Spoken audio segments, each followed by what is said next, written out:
Okay. First of all, we would like to say shalom to all our brothers and sisters. We have a very important broadcast today, this Sabbath. It took us a while to come on because right before we came on, key information was founded. So we had to just double check the information to make sure it was right. And the lesson is still ongoing, but I thought we would give you what we have up until this time.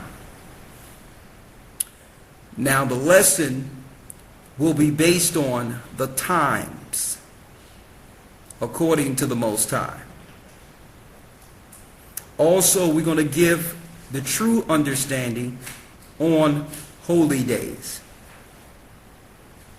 Now, first of all, the brother name was Jermaine, right? In Florida.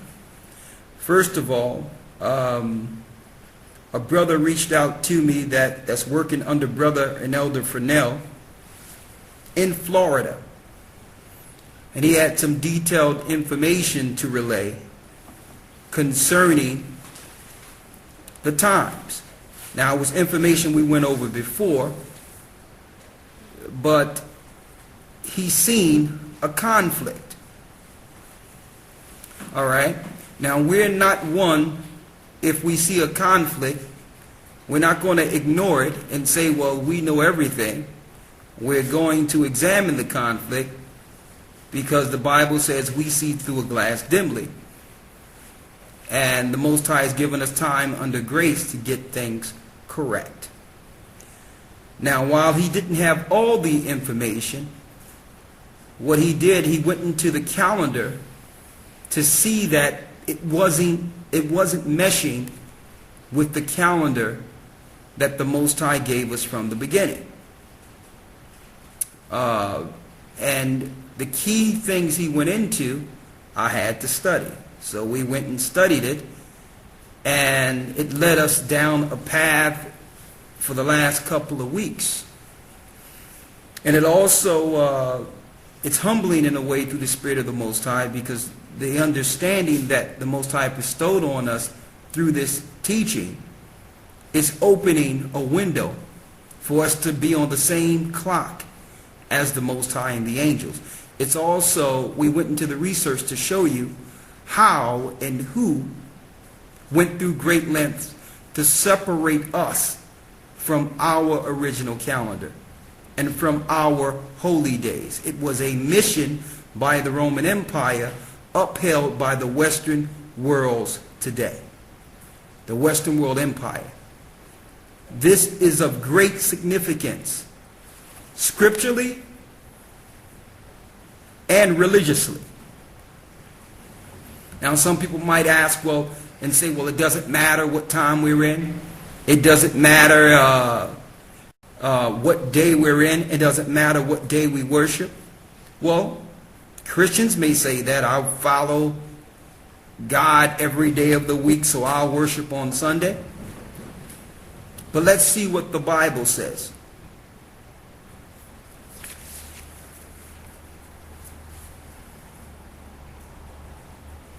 Let's go to Hosea, the 6th chapter. So the scriptures we're going into today is to get the right time, or the understanding of time, or who distorted time according to the Most High.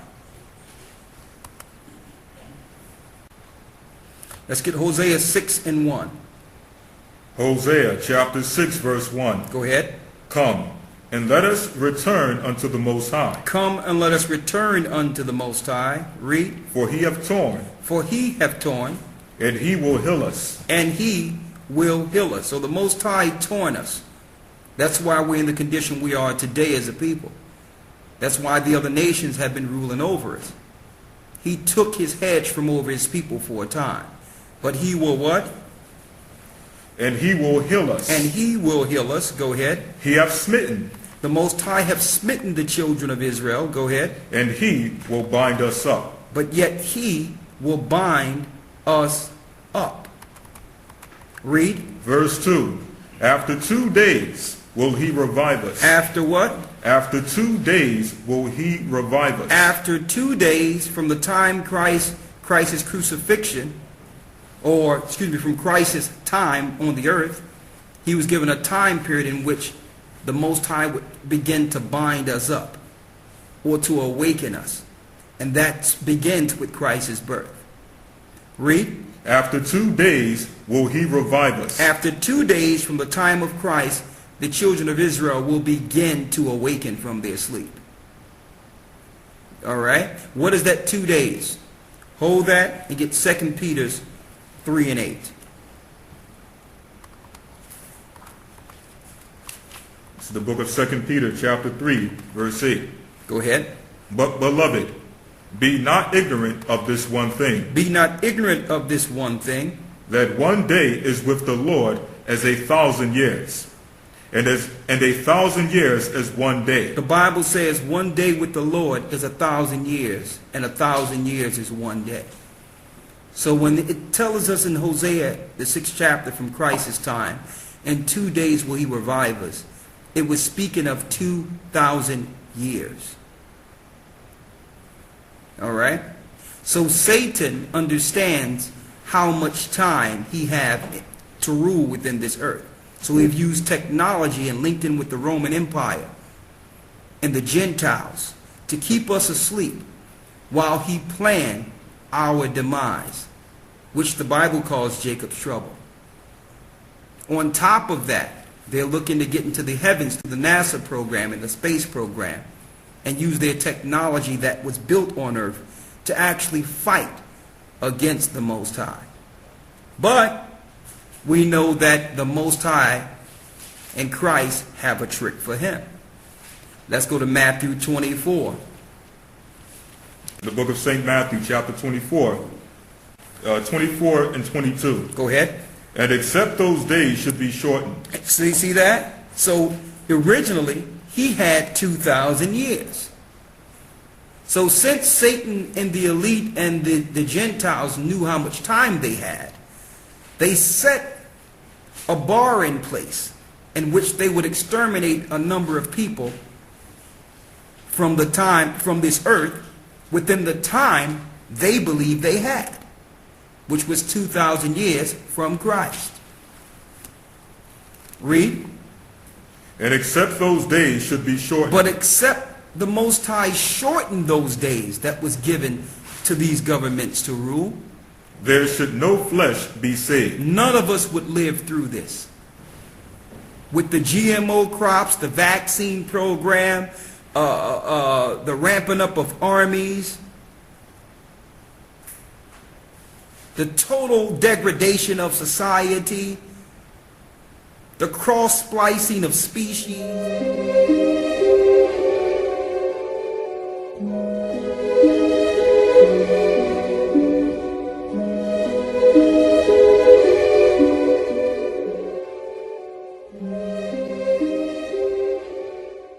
The rise of what they call homosexuality, but the Bible calls it sodomite and sodomy. The rise of immorality with their sonar weapons that they're killing the animals in the sea with. Sonar weapons they're using with the heart system. So this is meticulous based on the fact that their time is running out. But the Bible says unless the Most High shortened his days, there should no flesh be saved. Not one of us would make it through this. Unless the Most High had grace on his creation and shortened the time, none of us would be left. Read. But for the elect's sake. But for our sake, not for these people's sake that's out there. Not for Christians' sake. Not for Muslims' sake. For his elect's sake. Read. But for the elect's sake, those days should be shortened. He's going to shorten the time Satan have before they utterly destroy us. The Most High have given us grace to give us an opportunity to find out what's going on, to be that the few in cluster that make it through Jacob's trouble. But for the elect's sake, those days shall be shortened. So some may ask out there, well, who's the elect? Let's go to Isaiah, the 45th chapter. This is the book of Isaiah, chapter 45, verse 4. Go ahead. For Jacob my servant's sake, and Israel mine elect. And Israel mine what? Mine elect. And Israel mine elect. So for Israel's sake, those days that Satan or the New World Order, whatever you want to call them people, the Roman Empire, Babylon, the Babylonian, spiritual Babylonians, the Romans, the Roman Catholics, we know their agenda. Their agenda is to eradicate the children of Israel. But our God said that he would shorten their time for our sake. Now, how did they distort the time? How is it we don't know what year we're in, what day we're in, what day we should be celebrating? How is it the whole earth, which was at one point of time, all separated and fragmented into different calendars and different understandings? How is that so? Well, we know that that's the spirit of the Gentiles. And also we know that Satan is over this world, because the Most High is not the author of confusion. The Most High always operated on one clock. There's only one clock. See, but if you can link into that time and be on the Most High's clock, then you can see clearly the deception. See, so what did they do? They set an alternative reality within these cities to program us and to disconnect God's people from the Most High's clock. So to speak, so that you can understand me in layman's term, to cut us off of the Most High's frequency. So that you can understand on a level that I'm speaking. Just like if you're turning a channel on the TV until you get to the right channel, now you're in sync with that particular channel. So they realize that if they can throw off our clock, they could destroy our culture. Why? Our people, the children of Israel, was different than the Gentiles. Everything we did was surrounded around commands to stay on the Most High's frequency. It was embedded within our culture. The time we eat, the time we harvest, the time we deal with holy days, the time, everything. The time that we rest, the time we work, the time we went to worship. Everything was in league or in sync with the heavenly realm. When we were operating, the angels were operating. When we were resting, the angels were resting. When we were sacrificing, yes, there is a temple in heaven. The temple in the earth is only a facsimile or a similitude of the heavenly tabernacle. So everything we did in earth, the angels and the Most High was operating in heaven. When the Gentiles came along, they broke us from that cycle. And when did it happen? Captivity. It happened a little before we were utterly destroyed, and we're going to show you how it happened. First of all, so that we don't put the cart before the horse, what cycle should we be following? Well, the Most High showed Moses, and he showed a great teacher and a great leader before the flood, Enoch. So let's go back to the beginning, before our destruction. As a matter of fact, let's start with Enoch.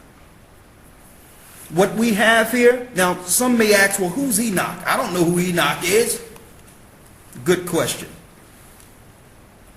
Let's go to the book of Jude. Now, believe it or not, brothers and sisters, we can have a complete dissertation for about 3 hours on Enoch alone.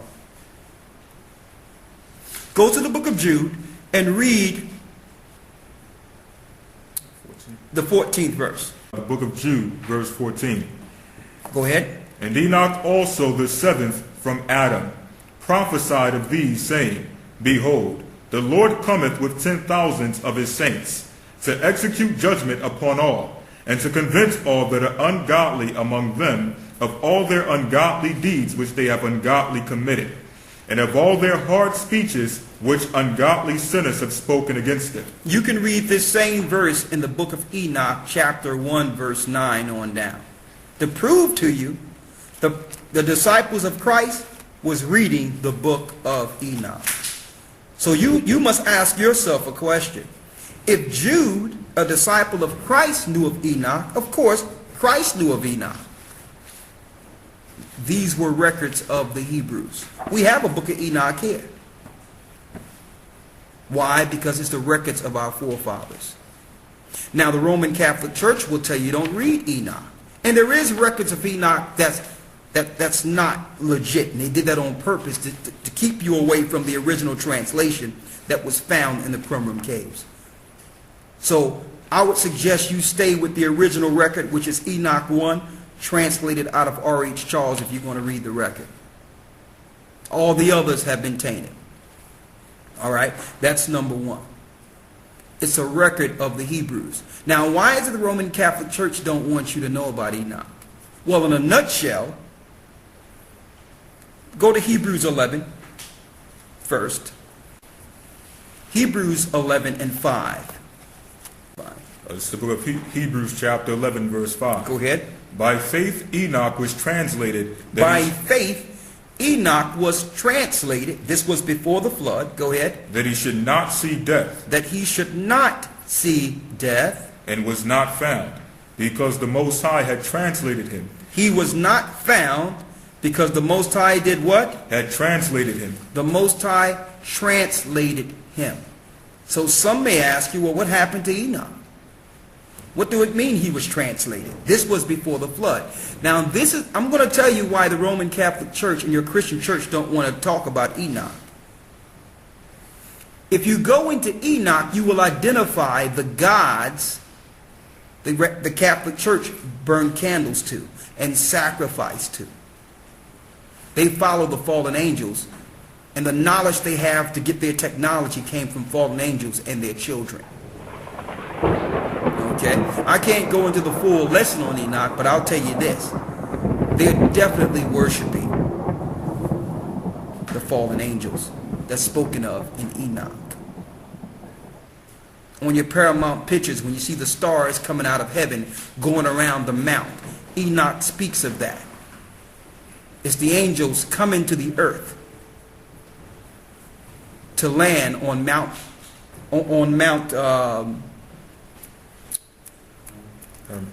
Hermon. Excuse me. Mount Hermon. And they would make you think these are mythological characters.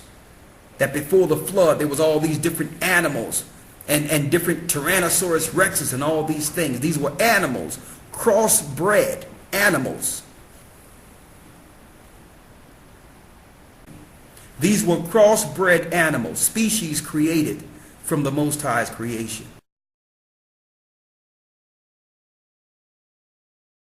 That was destroyed in the flood. The same toys you may get your children, dinosaurs and all that, these are demonic animals that were killed before the floods, not 1 billion years ago, which is a bold-faced lie. Okay? Also, the gods they worship are the fallen angels. They burn candles to them, the Roman Catholic Church.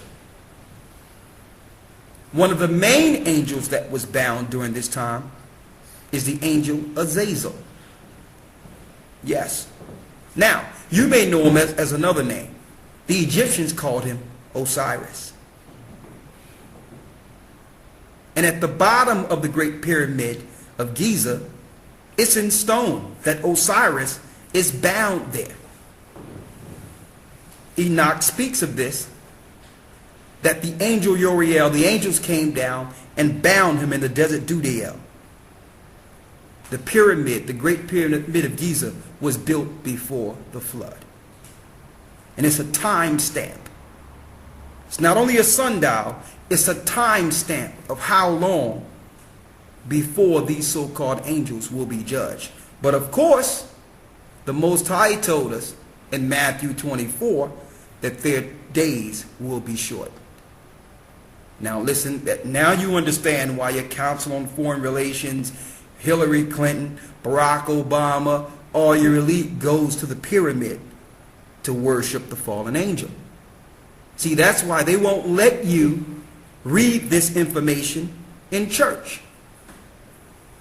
It would break you free from your bondage, your spiritual bondage. Now there's more. The Most High gave Enoch a cycle from the beginning, that we were not to deviate at any time. Because if we fall off of that cycle, the Gentiles would eventually overpower God's people. Let's go through the cycle according to Enoch. All right? Now, of course, the powers that be could care less if you know now. Okay? The reason they don't care anymore is because they have assumed their one world order and set up their grid, their military grid all over the earth, and have put their space weapons out in space. That was the total mission. Now that they have got a grid on the earth and got their technology in place to destroy people without hand, they could care less if you know. Okay? They could care less. But at the times when they were just getting this off the ground, they needed the majority of the population sleep. And why? Because they needed our participation. They needed us to help them build this construct. But now that their construct has been assumed, it doesn't matter anymore to them. Now, let's go into some of the cycles so we can understand what time we're in according to Enoch. And what I'll do is I'll compare it to the times we're used to following. Like, for instance, today, you notice our calendar, our so-called calendar, have what? 300 and what? They say 64, 65 days? 365 days, which is utterly ridiculous. Then they got a leap year coming in. Then they can have daylight saving time and jump up an hour, back an hour. Right? Doing all these different things. But let's see what time it is according to the Bible. Now, of course, we had to refer back to Enoch because it says by faith, Enoch was translated in Hebrews 11:5 that he should not see death, and was not found because the Most High had translated him. And before this translation, before the Most High took him into the heavens to tell him the judgment of the fallen angels, he had this testimony that he pleased the Most High. And for those who think that the Most High is not setting up man to judge these same angels, Paul said the same thing. Know ye not that ye will judge angels? What angels? The fallen angels. And they're still fallen. Okay? Of course, the news programs are lying to you. So when something is coming into our atmosphere, they'll tell you it was a meteorite. Okay? These are fallen angels. Now, let's go into it. Let's go into the cycles from the beginning. This is the book of Enoch, chapter 72, verse 1. Go ahead. The book of the courses of the luminaries of the heaven. This is the book of the courses of the luminaries of heaven. The relations of each according to their classes, their dominion, and their seasons, according to their names and places of origin. According to their names and places of origin. The Most High have set up angels to deal with the courses outside of our earth. It's ironic, no coincidence, that these same portals that the Most High have put outside the earth, they have you worship them under the horoscope. We're going to show you that. On top of that, this world called them planets. But they're actually luminaries working simultaneously with the earth to keep things in balance and in order according to the original courses of the Most High. All right? So don't believe you're a scientist when they tell you that everything you see in the universe came from some big bang and all of a sudden all this order came out of chaos.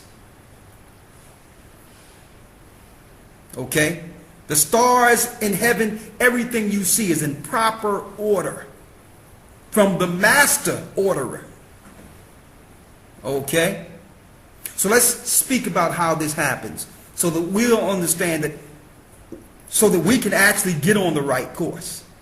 And see, they knew we would eventually figure it out. They just needed to keep us asleep long enough to help them build their construct. Read. The book of the courses of the luminaries of the heaven. Go ahead. The relations of each, according to their classes, their dominion and their seasons, according to their names and places of origin. Go ahead. And according to their months. And according to their months. And one thing that's good about this is that after today, we'll be able to put the holy days that we were deceived in following in the past away. We'll also be able to put the lunar calendar theory and all that stuff totally away. Because even those that's following the lunar calendar and all that will flawlessly be able to relate to this information flawlessly. Because they were on course with their thinking, but they were off course by dealing with the moon. We're going to bring it to you. Read. And according to their months, which Uriel, the angel who was with me, who is their God, showed me. So it's Uriel that's guiding the luminaries. He's the angel the Most High appointed. See, the angels are in perfect order and rank under the Most High. We know Lucifer was high in rank before he fell, and 1/3 of those who was under his rank fell to the earth with him. In the beginning, after man was created. Why? Because he didn't understand why he should minister to the Most High's creation. Why should he minister to something that he helped create? So he wanted to be upheld as a God since he was early in creation. Eventually, he took Adam's dominion through the fall. Read.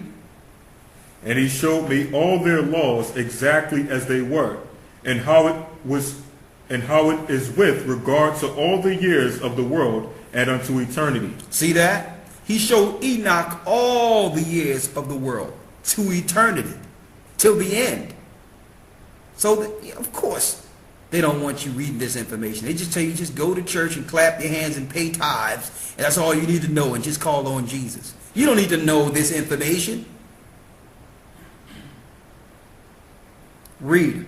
Till the new creation is accomplished, which dureth till eternity. And this is the first law of the luminaries. And this is the first law of the luminaries. The luminary, the sun, has its rising in the eastern portals of the heaven. Go ahead. And its setting in the western portals of the heaven. Go ahead. And I saw 6 portals in which the sun rises, and 6 portals in which the sun sets. 6 in which it riseth, and 6 which it sets. You notice that's 12 portals. These 12 portals have now been turned into your horoscope. Knowing that everyone is born under one of these cycles. Now, is there an attribute that comes with being born under one of these cycles? Absolutely yes. But we were not supposed to know about it. You understand? We were not supposed to know. You were supposed to engage someone to find out their personality, not figure out things about them. Because why? If you know things prior, you can use that same information to manipulate. Okay? We were not supposed to know. The fallen angels taught mankind this.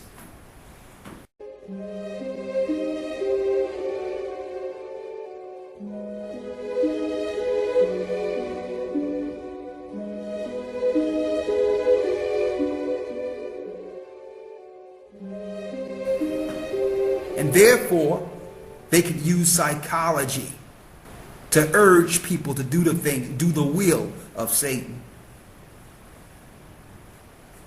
Yes, the horoscopes is evil on a high level. Is it true with the attributes? Absolutely correct. But we're not supposed to deal with it. It's necromancy. Go ahead. And the moon rises and sets in these portals, and the leaders of the portals and those whom they lead, 6 in the east and 6 in the west. There's 6 in the east and 6 in the west. And Paul said, be careful. Let someone beguile you in the involuntary worshiping of angels. Let's get that real quick. And that's why Paul said that. You're worshiping angels when you deal with the horoscopes. Colossians chapter 2, verse 18. Let no man beguile you. Let no man beguile you of your reward. Of your reward. In a voluntary humility. In an involuntary humility, which means you're voluntary and humbling yourself into this. And worshiping of angels. In worshiping of angels. But let no man trick you into involuntarily humbling yourself to deal with these spirits, or to humble yourself, and you're going to find yourself following a fallen angel or a luminary in heaven. Now Satan have transitioned all your worships to give glory to luminaries because, like I said before, he figured they came first in creation and man should be last. So you notice all your pagans worship the sun, worship the moon, worship creation, and we're low on the totem pole. That's involuntary worshiping of angels. Let's go back to these portals. This is Enoch chapter 7, 72, verse 4. Go ahead. It says, in the following, and all following each other in exactly corresponding order. Go ahead. Also many windows to the right and left of these portals. Go ahead. And first there goes forth the great luminary named the sun. Named the sun. And his circumference is like the circumference of the heaven. And he is quite filled with illuminating and heating fire. Now you notice it's calling the sun a he. Read. The chariot on which he ascends, the wind drives. Go ahead. And the sun goes down from the heaven and returns through the north in order to reach the east. And is so guided that he comes to the appropriate portal and is the fourth, and shines in the face of the heaven. Go ahead. In this way he rises in the first month in the great portal. He rises the first month in the great portal, saying the first month of the year. Go ahead. Which is the fourth, those 6 portals in the east. Go ahead. And in the fourth portal from which the sun rises in the first month are 12 window openings. Go ahead. From which proceed a flame. And when they are opened in their season, when the sun rises in the heaven, he comes forth through the fourth portal 30 mornings in succession. So the first month is 30 mornings. Read. And sets accurately in the fourth portal in the west of the heaven. And during this period, the day becomes daily longer, and the night nightly shorter to the 30th morning. Go ahead. On that day, the day is longer and the night by a 9th part. And the day amounts exactly to 10 parts, and the night to 8 parts. So this is how they messed up the divide. Okay. Later on, the Egyptians came up with a 24-hour calendar. Now, we were dealing with a 24-hour calendar too, but they broke it up You understand? Instead of 1 hour being 60 minutes under the Egyptians who made it simple, we broke it down into 18 parts opposed to 12 parts. So there was 18 parts in our cycle, and it was 12 parts in theirs. And it was, you understand? So they consolidated it smaller, you understand, to make it a 24-hour calendar and broke it down into 12 parts. You understand? And we did the research on it. And when you see our new website, you'll have all the charts to show you from time exactly what they did from time to time. You understand? Read on. It says, when the sun rises in the heaven, he comes forth through that fourth portal 30 mornings in succession. Go ahead. And sets accurately in the fourth portal in the west of the heaven. And during this period, the days become daily longer, and the night nightly shorter to the 30th morning.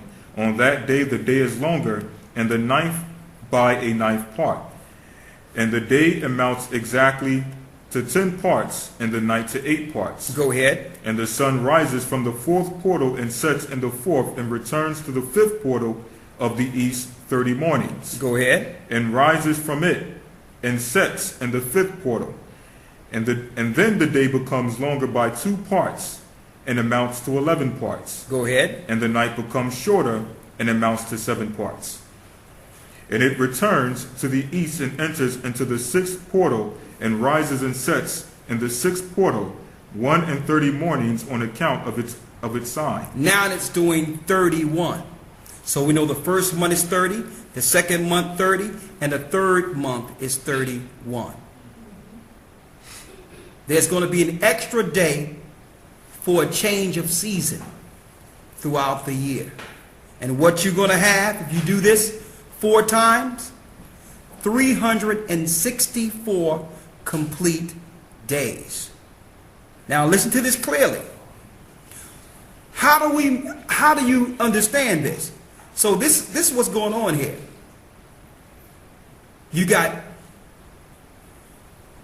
364 days out of a year that flawlessly go into a Most High's Jubilee of 7. 7 goes into 364 how many times? 52 times. 5 and 2, 7. That's a complete cycle. 364 days. And they have deceived the people through the Babylonians, the Egyptians, and up to the Romans to have you look at a circumference of 360. Now I'm going to show you something here. What you're seeing here is an actual timestamp according to the original year. Now, we can't go into our time unless we first realize what a year was.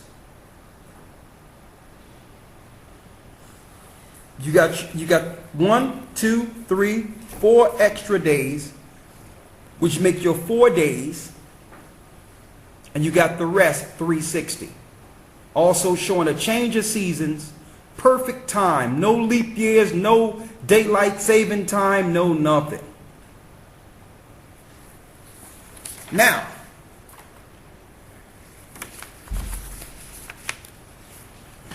finish reading because there's a few other things we have here that I need to break down so we can go into the culprits who lied to us and gave us a false clock. Go ahead. It says, and then the day becomes longer by 2 parts and amounts to 11 parts. Go ahead. And the night becomes shorter and amounts to 7 parts. And it returns to the east and enters into the sixth portal and rises and sets in the sixth portal 1:30 mornings on account of its sign. That's 31 days. Go ahead. On that day the day becomes longer than the night, and the day becomes double the night. And the day becomes 12 parts, and the night is shortened and becomes 6 parts. And the sun mounts up to make the day shorter and the night longer. And the sun returns to the east and enters and to the sixth portal, and rises from it, and sets 30 mornings. Go ahead. When the 30 mornings are accomplished, the day decreases by exactly 1 part, and becomes 11 parts, and the night 7. And the sun goes forth, and from that sixth portal in the west, and goes to the east, and rises in the fifth portal for 30 mornings. Go ahead. And sets in the west again in the fifth western portal. Now we're going into the fall time. Go ahead. And that day the day decreases by 2 parts, and amounts to 10 parts, and the night to 8 parts. And the sun goes forth from that portal, and sets in the fifth portal of the west, and rises in the fourth portal 31 mornings on account of its sign, and sets in the west. On that day the day is equalized with the night, and becomes of equal length. Go ahead. And the night amounts to 9 parts, and the day to 9 parts. And the sun rises from the portal, and sets in the west, and returns to the east, and rises 30 mornings in the third portal, and sets in the west in the third portal. Go ahead. And on that day the night becomes longer than the day. The night becomes longer than night, and the day shorter than day. And you notice when it's began to get cold, you get less sun. Perfect cycle. When it starts getting hot, you get more sun. Summer, what they call summer, what you got spring, summer, and what they call fall or autumn. Finish reading. And on that day the night becomes longer than the day, the night becomes longer than night, and the day shorter than day till the 30th morning. Go ahead. And the night amounts exactly to 10 parts, and the day to 8 parts. And the sun rises from that third portal, and sets in the third portal in the west, and returns to the east. Go ahead. And for 30 mornings rises in the second portal in the east, and in like manner sets in the second portal in the west of the heaven. Go ahead. And on that day the night amounts to 11 parts, and the day to 7 parts. And the sun rises on that day from the second portal, and sets in the west in the second portal, and returns to the east in the first portal for 31 mornings. 31 mornings. Go ahead. And sets in the first portal in the west of the heaven. And on that day the night becomes longer, and amounts to the double of the day. And the night amounts exactly to 12 parts, and the day to 6. Go ahead. And the sun has therewith traversed the divisions of his orbit, and turns again on the divisions of his orbit, and enters that portal 30 mornings, and sets also in the west opposite to it. Go ahead.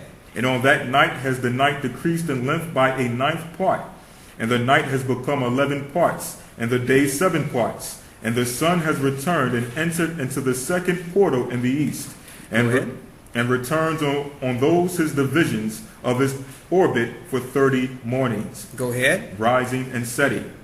And on that day the night decreases in length, and the nights amount to 10 parts, and the day to 8. Now we're dealing in the winter time. Go ahead.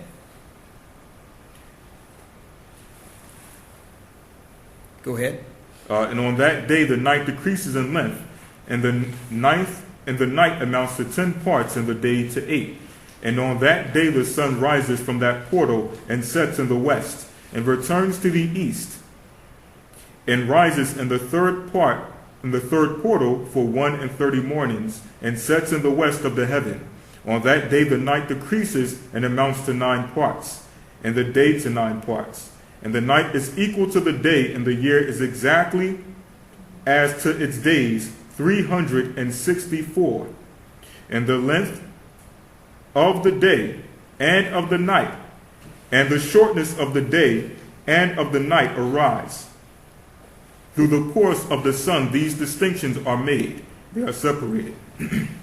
So it comes that its course becomes daily longer, and its course nightly shorter. And this is the law and the course of the sun, and his return as often as he returns 60 times and rises. The great luminary which is named the sun forever and ever. And that which thus rises is the great luminary, and is so named according to its appearance, according to the Most High, as the Most High commanded. As he rises, so he sets, and decreases not, and rests not, but runs day and night. and his light is sevenfold brighter than that of the moon. But as regards size, they are both equal. Now, the key point that you can get into this, and I'm going to go into it because these are all the phases of the sun. But the key point to give us the time of the beginning of the year is to go the day before the first day. Why? Because that's the only twice in a year where you have equal sun and equal day and equal night. 12 hours day, 12 hours night. And that's the day before the new year. Okay? It also does that a day after autumn. So you can easily find the new year. So what we did the research, and we went into the astrological calendar of time to look at the sunrise and sunset, and we have it here. And we were able to figure out the first day of the year, of every year, based on equal part sun, day, and equal part night. Once that happens, we know that's the last day of the year, and then the next morning will begin the new year. The Naval Observatory website. Now, the reason why we go to this website is because when it comes to when time comes in, it's more accurate than any other calculation you can get. Of course, sometimes it may be a minute or two off in certain instances, but it's still closer than any other calculation you could have. All right?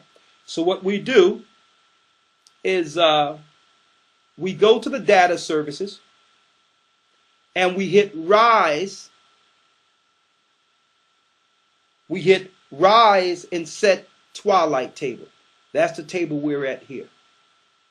You go data services, rise and twilight table for an entire year. And you click on that, and that takes us to the page we're at. We're here, all right? You go down to Form B, right here. Why? Because we're not calculating from the United States. We're calculating worldwide. Okay? Worldwide. See? Locations worldwide. All right? Now,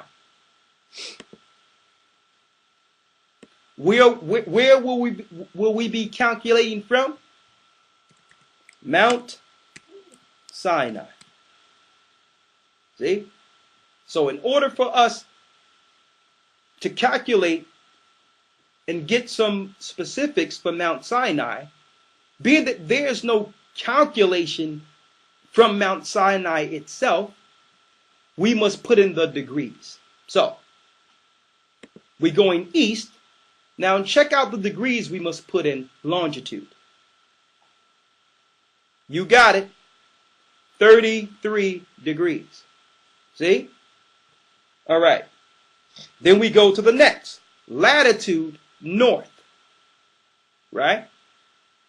The latitude north is 28 degrees. Why? Because we're coming 2 hours east of Greenwich. See? There's a calculation from Greenwich that's near or 2 hours in proximity of time that close to Sinai. So we put that latitude north 28 degrees, 2 hours east of Greenwich, right? Now, we did this last year and did a calculation for 2013. So let me give you that first.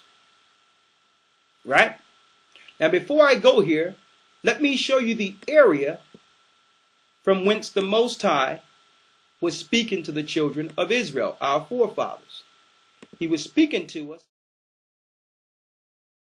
He was speaking to us from Mount Sinai, as you can see here. So we're going to use this in proximity to give you the reckon of times from when the sun comes up in this particular area, to give you the first day of the year, starting back when we first calculated it, right? Follow us closely here. So we're going back to the calculation. 33 east, longitude, 28 degrees north latitude, 2 hours east of Greenwich, which is Mount Sinai.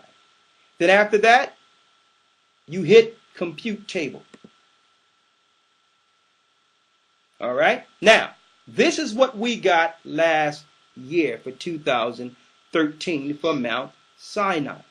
Now, what's great about this is if you do have a computer, have a printer hooked up to it, you can just print it out and look at the calculations there. What we're going to do is we're going to look at March, seeing when the sun rise and the sun set. See that? So I'm going to go to about right here. And I want y'all to see something here. Look at this here. Look at here on the 17th of last year. The sun rose at 5:57. See that? 5:57 in the morning, and it set 5:57 in the evening. That's an equal 12 hours, right? Some people might say, well, the first day of the year was the 17th. Well, no. When you go back one day, we got the 16th here, right? Yes, the 16th. Exactly. So it's not the 17th, it's the 16th. Let me correct that. As you can see, the 16th, let me highlight it here because these lines are small. Excuse me. Let me get it so they can see it. 16th of last year. 5:57, 17:57, right? And when was the Passover last year? I mean, when was the first day of the year last year? March 16th, right? 12 hours, right? But look at the 12 hours right here the day before. 5:57, which gives us the 12 hours part night and the 12 hours part day coming into sundown. You see that? And that's why last year it was the 16th. See? The night before then, 5:57 is when the sun set. So from 5:57 here, the sun set for the last day of the year.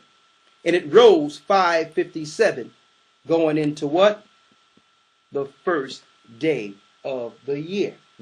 Equal parts night, equal parts day. Now, they fooled the world. They made everyone believe that it was the regular vernal equinox. The Romans lied and told people that the sun rise for the new year of spring, March 20th. And if you believe that, it would automatically make you believe that the Sabbath falls on a Tuesday. Right? But it don't. We did the research and realized March 20th, the day before, doesn't give you equal day and equal night.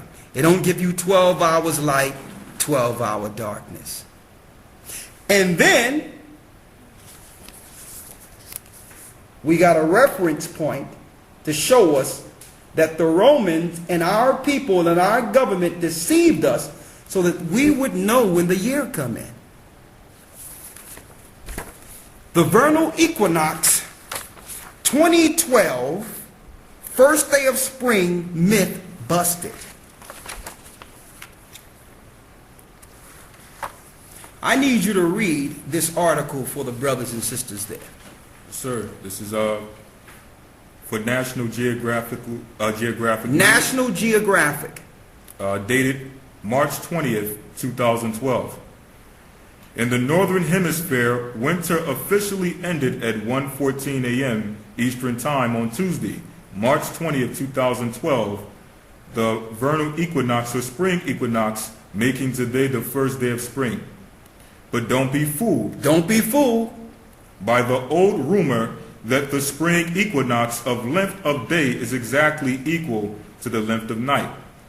The true days of day and night equality always fall before the vernal equinox. See that? Same thing as Enoch told us. Now they put this in where? The National Geographic.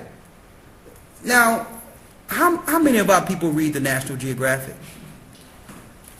Now tell the truth. They lie to you. They set up a new spring so that you will never know the first day of the year. That's number one. But we did the calculations and we know exactly when it is. On top of that, I thank the Most High because guess what? Our Sabbaths fall right on top. Every Friday to sundown and Saturday to sundown is the Sabbath, and it never changed since the beginning because the Most High stayed on a cycle of 7. They never changed that.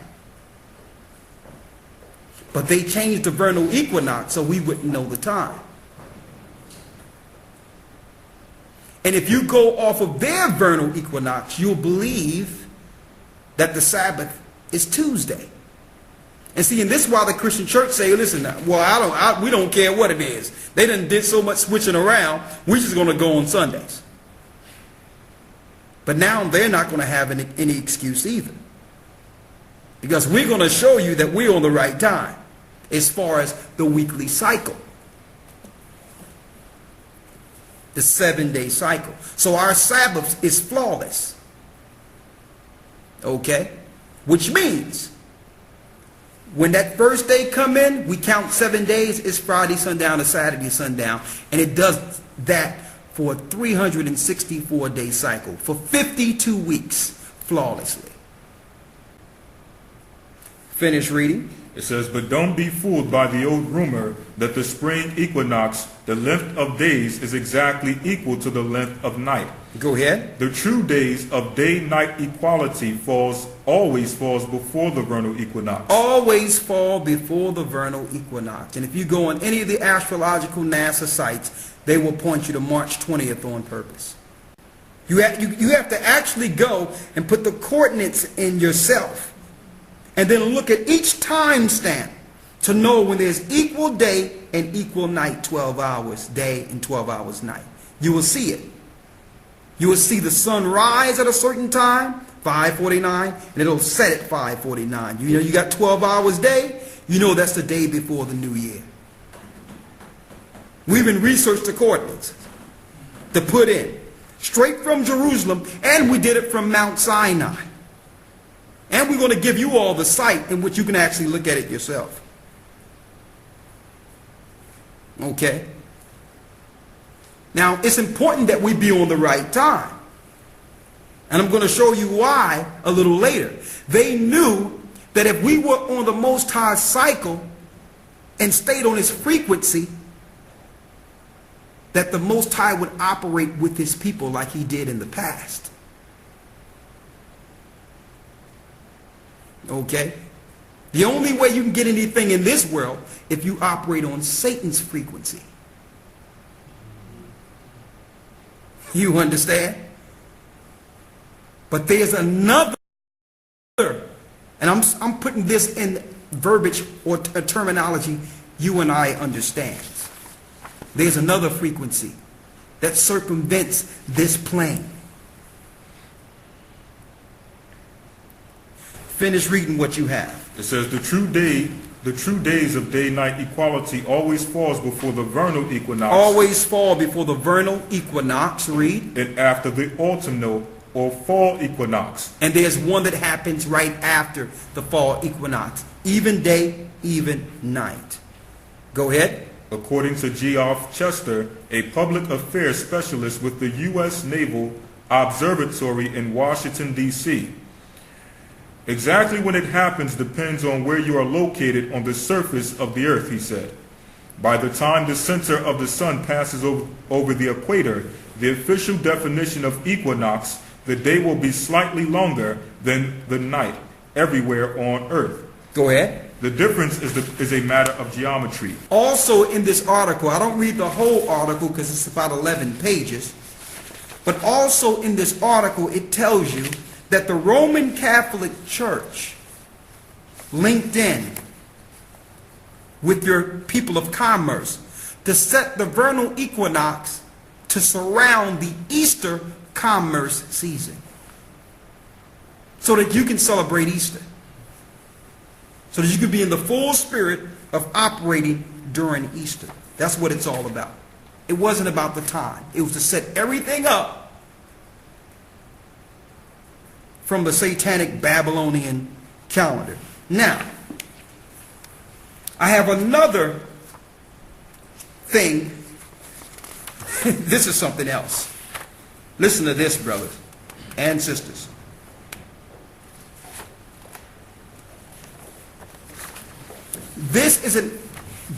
What I'm about to read to you, the reference is the Hiphosteo Book of Thebes, Book 1, Volume 6. Because I needed some history on who came along and brought us this mess and had us go on another calendar opposed to the Most High's calendar. Now, if you want to know about some calendars, hey, I got all the Roman calendars for you here.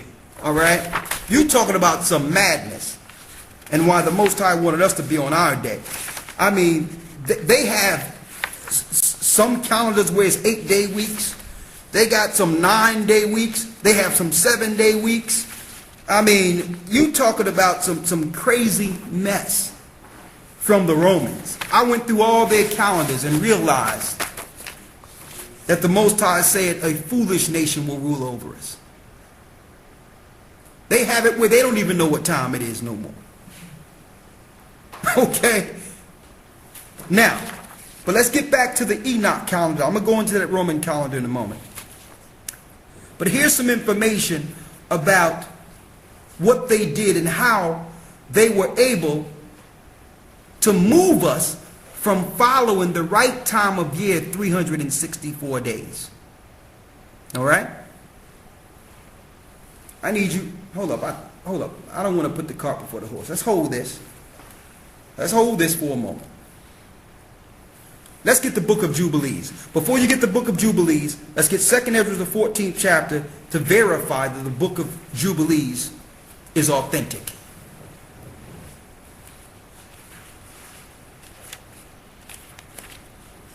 Oh, this is the book of 2nd Ezra, chapter 14, verse 1. Go ahead. And it came to pass upon the 3rd day, I sat under an oak tree, and behold, there came a voice out of a bush over against me, and said, Esdras, Esdras.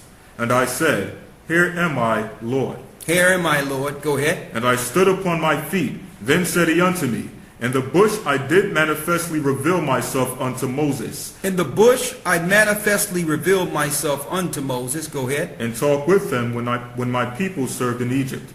And I sent them and led my people out of Egypt. So this is the same God speaking to Esdras that spoke to Moses, the God of the Hebrews. Read. And brought him up to the Mount of Sinai. Go ahead.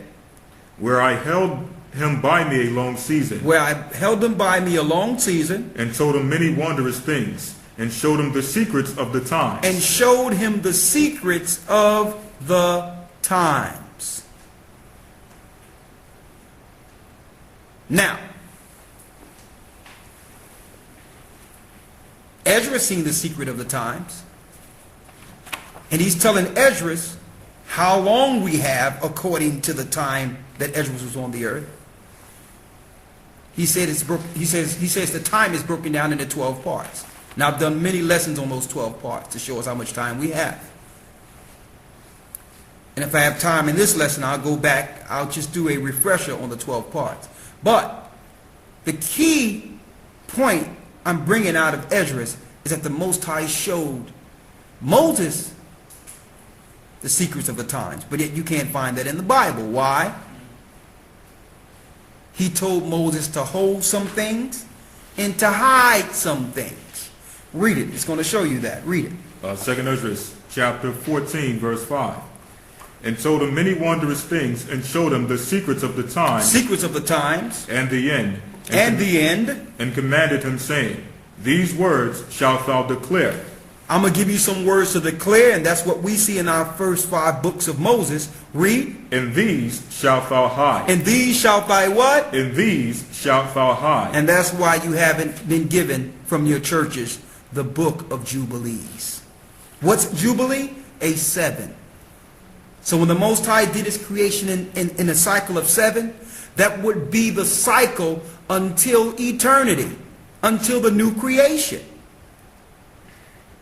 Everything would work off of 7, so that you cannot forget the Sabbath. First day is Sunday, or what they call Sunday, but it's really 1, and the last day is 7. On and on and on and on until the end. It's that simple. So there's no excuse for a Christian to pop up today and say, well, I don't know what day the Sabbath is. Well, you got 364 days in a year. Okay? You divide that by 52, and you got 52 Sabbaths every year. Right on point. So you can't make an excuse to say no one knows when the Sabbath falls. The Most High is not the author of confusion. 7 goes into 364, 52 times. 5 and 2, 7. The Most High have always worked on the cycle of 7. All right? Now, finish reading what you have there. I need you to go in the book of Jubilees, because Jubilees was showed to Moses the end. But I need you to go specifically into the Most High warning us and warning Moses what would happen if we began to follow the course or the times and calendars of the Gentiles. Read. This is the book of Jubilees, chapter 6, verse 30. Go ahead. And all the days of the commandment will be 52 days of weeks of days. How many? And all the days of the commandment will be 52 weeks of days. 52 weeks of days. See that? 52 going to 364 flawlessly. You see how Jubilee is linked right to Enoch? Go ahead. And these will make the entire year complete. And this will make the entire year complete. Go ahead. Thus it is engraven and ordained on the heavenly tablets, and there is no neglecting this commandment. And there's no neglecting this commandment. We must stay with this command. Go ahead. For a single year, or from year to year. Verse 32. And command thou the children of Israel. And command the children of Israel, that's us, that they observe the years according to this reckoning, 364 days. So it was commanded by the Most High that we observe 364 days. No leap years, none of that other garbage they have. Read. And these will constitute a complete year. And these will constitute a complete year. Go ahead. And they will not disturb its time from its days and from its feast. Go ahead. For everything will fall out in them according to their testimony. And they will not leave out any day, nor disturb any feast. But if they do neglect and do not observe them according to its commandment. If you don't do this according to the command, read. Then they will disturb all their seasons. Then they will disturb all of their seasons. Go ahead. And the years will be dislodged from this order. And the years will be dislodged from its order. Go ahead. And they will disturb the seasons, and the years will be dislodged. So because we're not following our seasons correctly and our holy days correctly, the whole earth is out of course. It snows in the summer. The whole earth is out of course. I know we have all these things. We talk about the HARP system and all that. But the way we operate in the earth affects the whole course of the earth. The same way from the beginning when Adam sinned, a curse came on all creation. So since we're out of course, the whole earth is out of course. And see, the powers that be understand this. So it's their job to keep us out of course. Oh, the law done away with, brother. Eat what you want, do what you want, whatever you want to do it, sister. Because Jesus loves you. And if you try to do what's right, you try to follow God's law, Jesus ain't going, God don't love you. Listen to this clearly. Read it. This is Jubilees 6 in the middle of verse 33. I'm going to show you where we'll go off at. Read. It says, and they will disturb the seasons, and the years will be dislodged. And they will neglect their ordinances. They will neglect their ordinances. Read. And all the children of Israel will forget, and they will go wrong as to all the order of the years. They will go wrong for all the orders of the years. Now that the Most High have put us on the right time to understand, it's easily to figure out how many years we're in, how far, when they did what they did. You just have to know when the years start. And just keep on that cycle and go back. It's that simple. But see, they did everything to fudge the starting point. There's no way we could have gotten this if we didn't go into Enoch and started reading Enoch. When the brothers sent this, we went back into it and looked at every ounce of it, every part of it. Say, okay, now I'm seeing it. I'm going to show you something here. Remember last week I said, man, there's no one out there following the holy days it's an ignorance, but it wasn't no one out there following according to the course, including us. Okay? Because you can only follow what you're exposed to, what you know. But when the understanding comes, you must apply it and then go tell the children of Israel. Finish reading. This is the middle of verse 35 of chapter 6. Go ahead. It says, for I know, and from henceforth will I declare it unto thee, and it is not my own devising.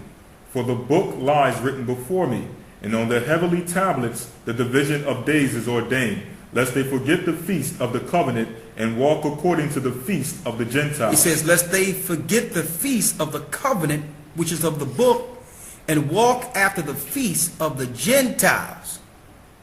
Christmas, Easter, Thanksgiving. You think all these things fall by chance? It have nothing to do with the people they're telling you about. It falls according to the luminary worships. It falls according to the Babylonian and Egyptian way and the Roman way. Their customs following fallen angels and demons. Finish reading. It says, after their error and after their ignorance. After their error and after their ignorance. A lot of us were just ignorant.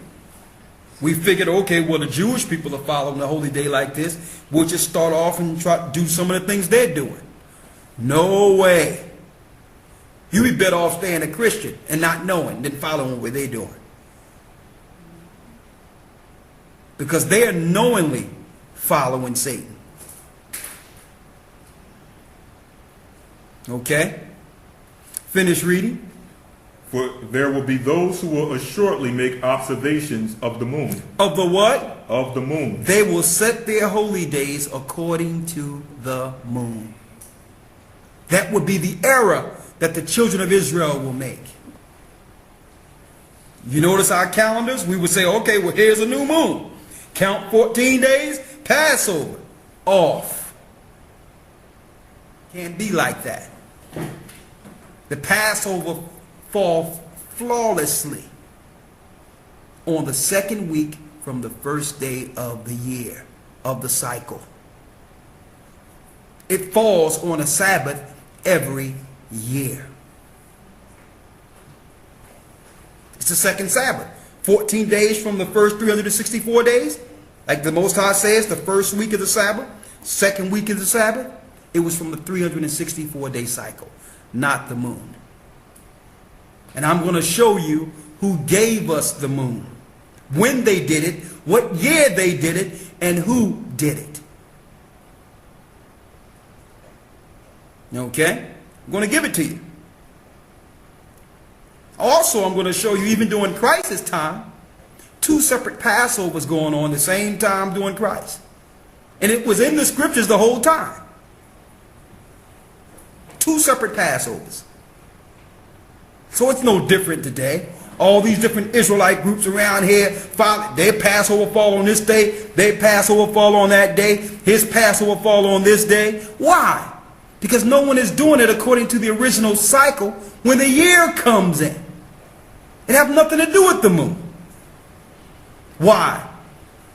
Because it tells you, and I'm going back to Enoch, the sun is a male and the moon is female. Her cycle is 360 days, which is not a complete year. And her phases change throughout that 364, and sometimes she do what she want to do off cycle. And it tells you that in Enoch. It tells you in Enoch, sometimes she do what she want to do. So you cannot follow that. I'm going to show you. It says some will do what? Read it again. It says, for there will be those who will assuredly make observations of the moon. There will be some who would make observations of the moon. And do what? How it disturbs the seasons and comes in from year to year. How it disturbs the seasons and come in from year to year. Go ahead. 10 days too soon. 10 days too soon. Why? It comes in 10 days too soon. A moon is a 30-day cycle in its phases. That's 10 days too soon. It's not a complete year. See that?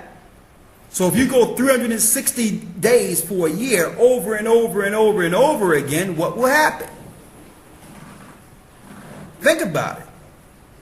You will think that time have expanded, like you in all these different, like the years is now more than what you think they are, because it comes in 10 days too soon. Now, if you do this for 5,000, 10,000 years, what year you're in? Okay?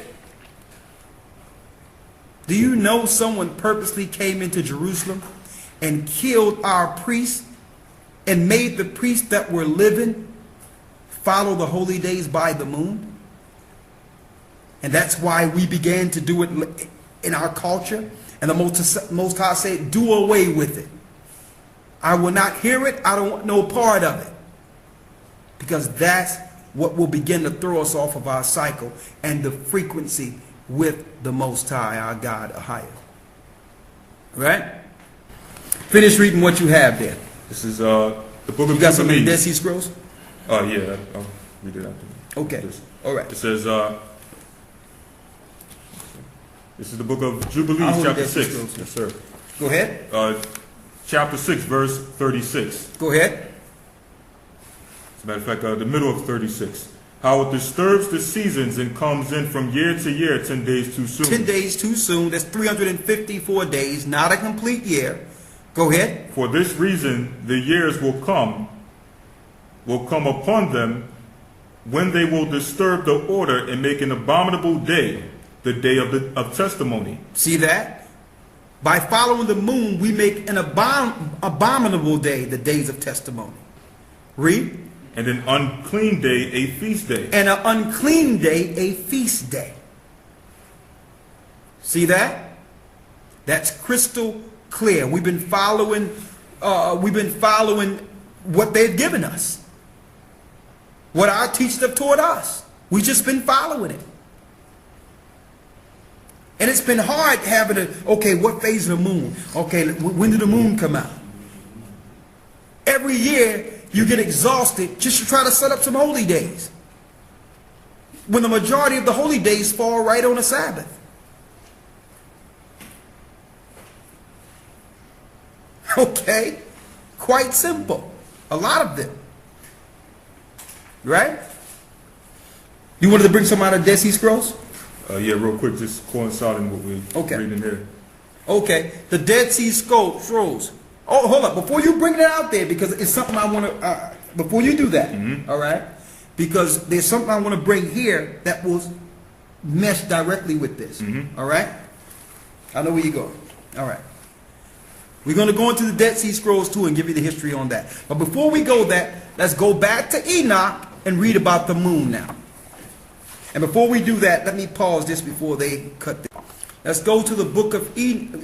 Go back to Enoch right now.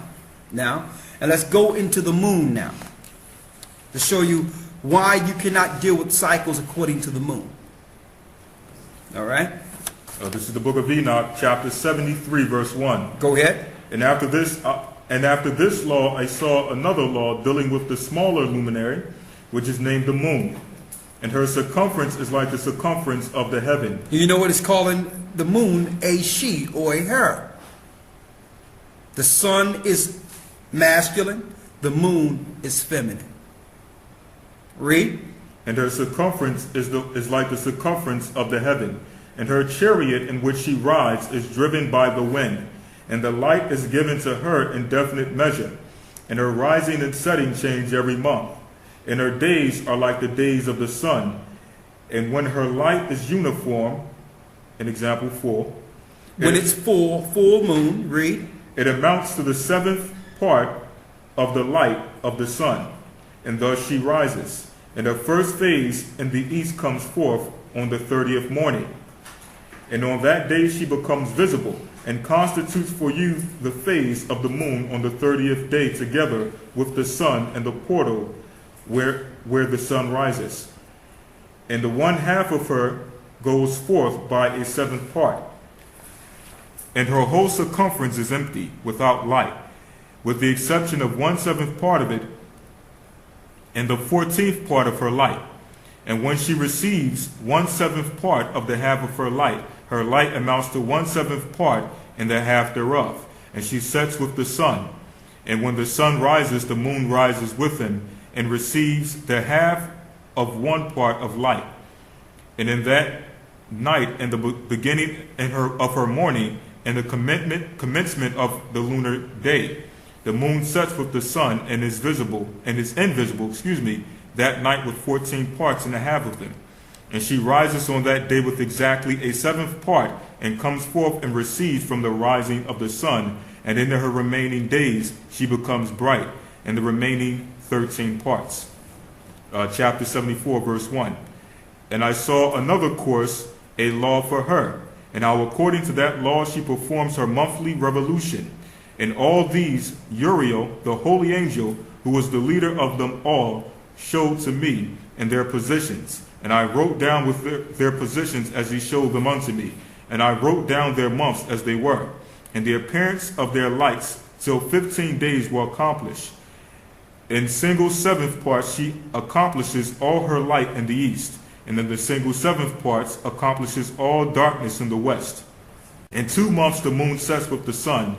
In those 2 middle parts, the 3rd and the 4th, she goes forth for 7 days and turns about and returns again through the portal where the sun rises, and accomplishes all her light, and recedes from the sun in 8 days, enters the 6th portal from which the sun goeth forth. And when the sun goes forth from the 4th portal, she goes forth 7 days until she goes forth, and from the 5th and turns back again in 7 days, into the 4th portal, and accomplishes all her light. And she recedes and enters into the 1st portal in 8 days. And she returns again in 7 days into the 4th portal from which the sun goes forth. Thus I saw their position, how the moon rose and the sun set in those days. And if 5 years are added together, the sun has an overplus of 30 days. And all the days which accrue to it for one of these 5 years, when they are full, amount to 364 days. And the overplus of the sun and the stars amount to 6 days. And in 5 years, 6 days every year come to 30 days. And the moon falls behind the sun and stars to the number of 30 days. And the sun and the stars bring in all the years exactly, so that they do not advance nor delay their position by a single day into eternity, but complete the year with perfect justice in 364 days. In 3 years there are 1,092 days, and in 5 years 1,820 days, so that in 8 years there are 2,912 days. For the moon alone, the days amount in 3 years to 1,062 days, and in 5 years she falls 50 days behind. As you can see, the equations are done for you to flawlessly see what year you're in. Just take it 5 years at a time according to the cycle, or 10 years at a time according to the cycle. You didn't have to deal with the moon at all, because the moon come up short, and it shows you this. You have to deal with the cycle of when the year comes in. Now, like I was mentioning earlier, before you read what you have here, all right? Matter of fact, go ahead and read this here, because I'm going to go into who injected this moon calendar into Israel's society, into our people's society. Up until these others came into our lives and began to destroy us, we followed a regular 364-day cycle. Every 7 days was the Sabbath. When the beginning of the year would come in, the first week was the Sabbath, the second week was the Passover. The next weekend was the Passover. It was that simple. It's not hard. The 14th day of the month. It's that simple. Okay? Finish reading what you have in the Qumran caves. This is the Dead Sea Scrolls, page 347 in the title. Now the reason he's able to give you the Dead Sea Scrolls here is because the Essenes, whom the Most High put a spirit on to escape the hands of those who was trying to oppress us, went out into the sticks and began to scribe our records and put them in earth and clay and bury them in case the other nations destroy us. So they found this record in the Qumran caves near Ethiopia. So the Most High put a spirit on the Essenes to actually record the original calendar, to record, describe all, they scribe all of our records. Even the extra records. They scribed Enoch, they scribed Jubilees, they scribed a lot of different records. And they scribed records from the Dead Sea Scrolls.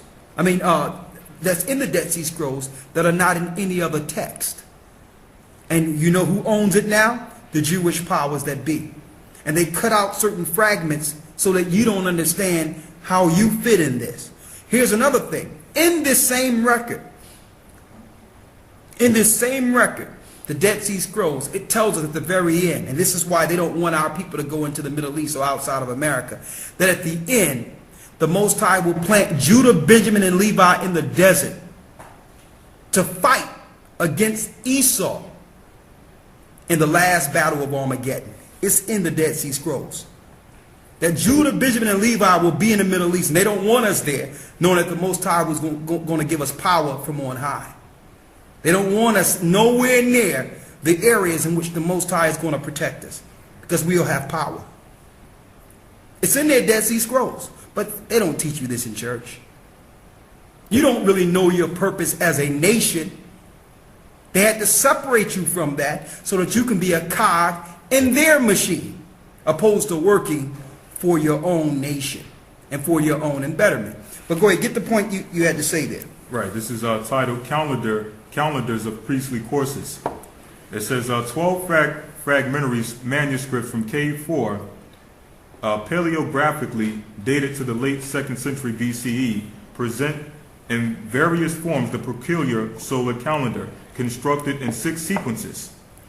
It says their year consisted of 12 months of each of 30 days each, plus 4 extra days added to each of the 4 seasons, basically what you just mentioned earlier. Exactly. It says some documents from 4Q attempt to combine this calendar with the various priestly courses which serve in the temple for a week at a time from one Sabbath to the following Friday. They also combine with the dates of the full moon given according to the days of the week of duty of the priestly course, the date of the solar month and equivalent date of the lunar calendar of mainstream Judaism, and it has in brackets given the calendar of mainstream Judaism, and it shows the actual time in which it comes to. It says a year of 12 months of 29 or 30 days, 354 days. 10 days short of what we just They're off 354 days. And also I did the research even on their Passover. You know what the Passover the Jewish people have? They go off of the first, listen to this, the first full moon after the spring equinox. I did it last year. I looked it up from last year, April 6th, full moon. That thing with the werewolf and all that, they into all that. Okay, they feel they get certain power with the full moon. The Gentiles deal like that. Don't forget, Romulus and Remus, the two children who they claim was children part Nephilim, or what they would call part demigod, was reared by a she-wolf. Okay? That they sucked from a she-wolf and gained power. And they howled at the moon. This is what they dealt with. Now, when they started injecting their holy days and started coming against us, eventually we began to deal with the phases of the moon opposed to the regular new year. Now, I know this is probably going over a lot of people's head, and that's fine.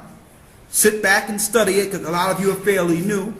But understand that there's a great significance, because don't forget, the Most High promised us before, when we were in captivity, he promised us that he would begin to show himself to us. He would begin to give us back our knowledge, our language, our understanding, our holy days. We wasn't going to stay in this condition forever. So this is significant that we are able now to get ourselves back on the Most High's holy days. That's big. All right? Now, the information I have here from one of the books of Thebes, Robert E. Smith breaks down a few things concerning the moon. The new moon calendar. Read it for me. It states, the new moon calendar was the official calendar of the Greeks. Was the official calendar of the Greeks. And when Alexander the Great conquered the Middle East at the end of the 4th century BCE, the lunar calendar was introduced and was gradually accepted by most of the people except for the Hebrews. Except for the Hebrew people. And anybody know about Alexander the Greek, you're talking about around 333 BC. Around 300 years before Christ came on the scene. He's running around with all types of wickedness, dealing with his general, dealing with men and all that stuff. Killing other people, taking down countries. He took down parts of Asia and put Edomites there. All this is what Alexander the Greek did. There's nothing great about him. They want to call him Alexander the Great. And force people into following the moon. Read on. By 167 BC, King Antiochus IV gave orders to Jerusalem's high priest Menelaus to completely Hellenize the Jews and abandon the Enoch calendar in favor of the new moon calendar. He told them to abandon the Enoch calendar in favor of what? In favor of the new moon calendar. In favor of the new moon calendar. Okay?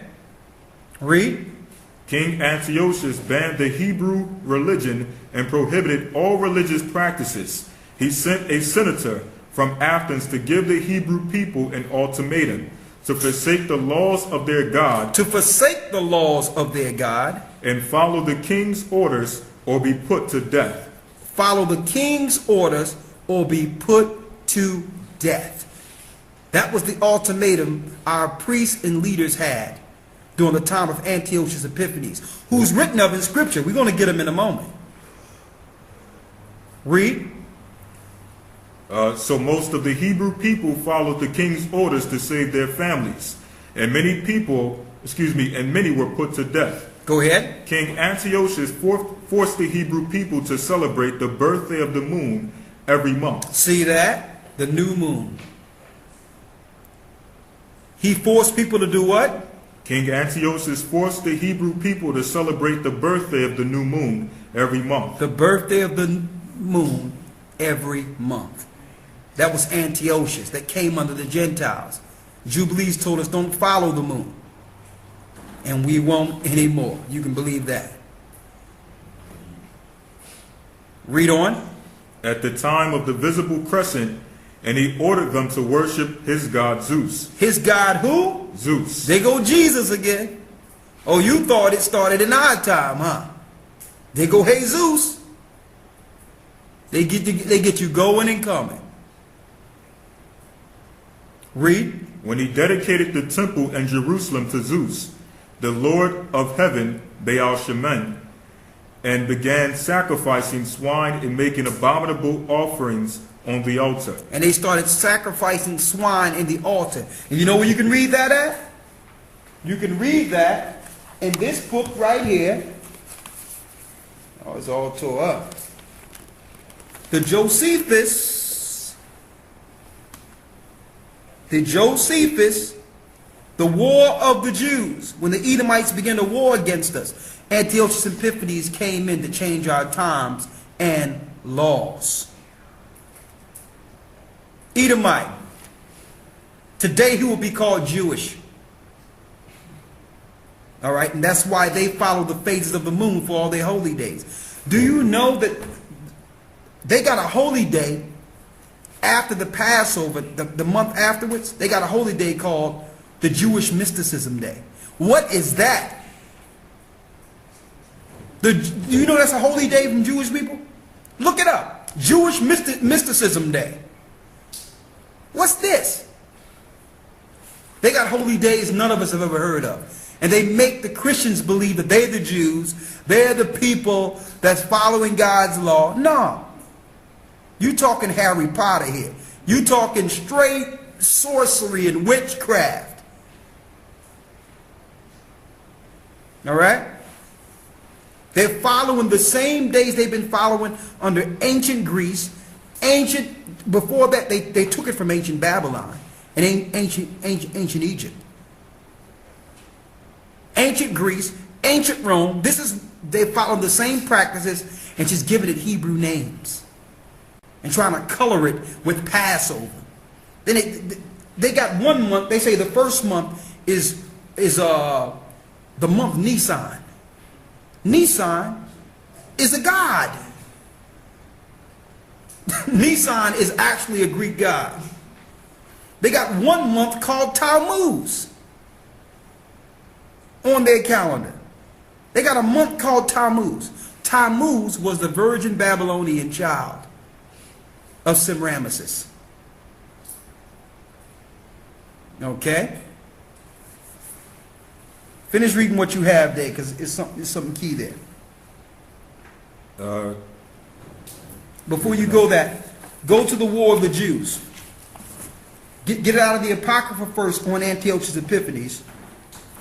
And let's get it out of here. War of the Jews, chapter 1, verse 1. This is 1 Maccabees, chapter 1, verse 9. Okay, someone want to know who this guy is. Let me show you a picture of him. The demon, Antiochus Epiphanes. See, you see his coin right? See the coin right here? That's him, right? I meticulously picked this picture because I want you to see him right here. You see the God he's worshiping, which is a giant? Look at the people, how small the people is. Right there. That's in front of him. To show you that they were worshiping giants.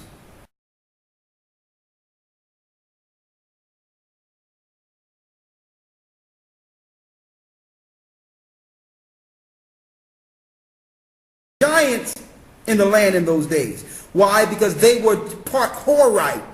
Esau mixed with the Horites. And those that are in the academy tomorrow will get the full teaching on Esau. His mixture, his family, everything will be in the academy tomorrow. There he is. The demon that came into our homeland and began to destroy and made us follow their holy days. And then he totally desecrated the temple. He had them bring flocks, hundreds and thousands of pigs in Jerusalem and began to slaughter them on the Most High's altar in disrespect. Yeah. Let's read about Antiochus in the book, the Apocrypha, in the book of Maccabees. This is Maccabees, 1 Maccabees chapter 1, verse 9. And after his death, they all put crowns upon themselves, so did their sons after them many years, and evils were multiplied in the earth. Verse 10. And there came out of them a wicked root. A wicked root. Antiochus. Antiochus. Surname Epiphanes. Surname Epiphanes. He's written of in Scripture. He's the one where it talks about in Daniel 7:25, will think to change times and laws. He operated around 157, around the time between 157 and 155 BC. Son of Antiochus the king, who had been in hostage at Rome, and he reigned in the 137th year of the kingdom of the Greeks. See that? He reigned in the latter years of the Greeks. Well, he set the Edomites up. He finished what Alexander the Greek started. And eventually sacked Jerusalem. The whole blueprint on how to destroy our people came from this guy. Later, Vespasian and Titus used it. Later, another cross-dresser, what's his name? Nero, the cross-dresser. He used it against us. Let's get it out of the War of the Jews real quick. This is Josephus' War of the Jews, Book 1, Chapter 1, Section 1. At the same time that Antiochus, who was called Epiphanes, had a quarrel with the sixth Ptolemy about his right to the whole country of Syria, a great sedition fell among the men of power in Judea, and they had a contention about obtaining the government, while each of those that were of dignity could not endure to be subject to their equals. However, Onias, one of the high priests, got the better, and cast the sons of Tobias out of the city, who fled to Antiochus and besought him to make use of them for his leaders, and to make an expedition into Judea. The king being thereto disposed beforehand, complied with them, and came upon the Jews with a great army. He came upon the Jews, which are us, with a great army. This wasn't a white people against white people here. All right? It was him that slaughtering our people. Read. The king being thereto disposed beforehand, complied with them, and came upon the Jews with a great army, and took their city by force, and slew a great multitude of those that favored Ptolemy, and sent out his soldiers to plunder them without mercy. He also spoiled the temple, and put a stop to the constant practice of offering a daily sacrifice of expiation for 3 years and 6 months. But Onias the high priest fled to Ptolemy, and received a place from him in the nomus of Heliopolis. And you notice that he started taking the daily sacrifice away? That was the daily food for the people. You notice how the world governments are now using that same platform to control food and cut food off? Same exact agenda. Read. Where he built a city resembling Jerusalem, and a temple that was like its temple, concerning which we shall speak in its proper place hereafter. So this guy started killing people. When you read down further, he began to set up his own priests, and eventually injected the moon calendar and had us follow festivals according to their moon phases. Now all of our holy days is out of course. You're not following the Passover on a Sabbath anymore. You're following it according to a new moon. That's what they did to us. Now there's more.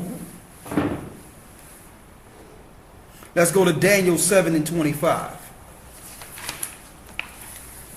This is the book of Daniel, chapter 7, verse 25. Go ahead. And he shall speak great words against the Most High. And he shall speak great words against the Most High.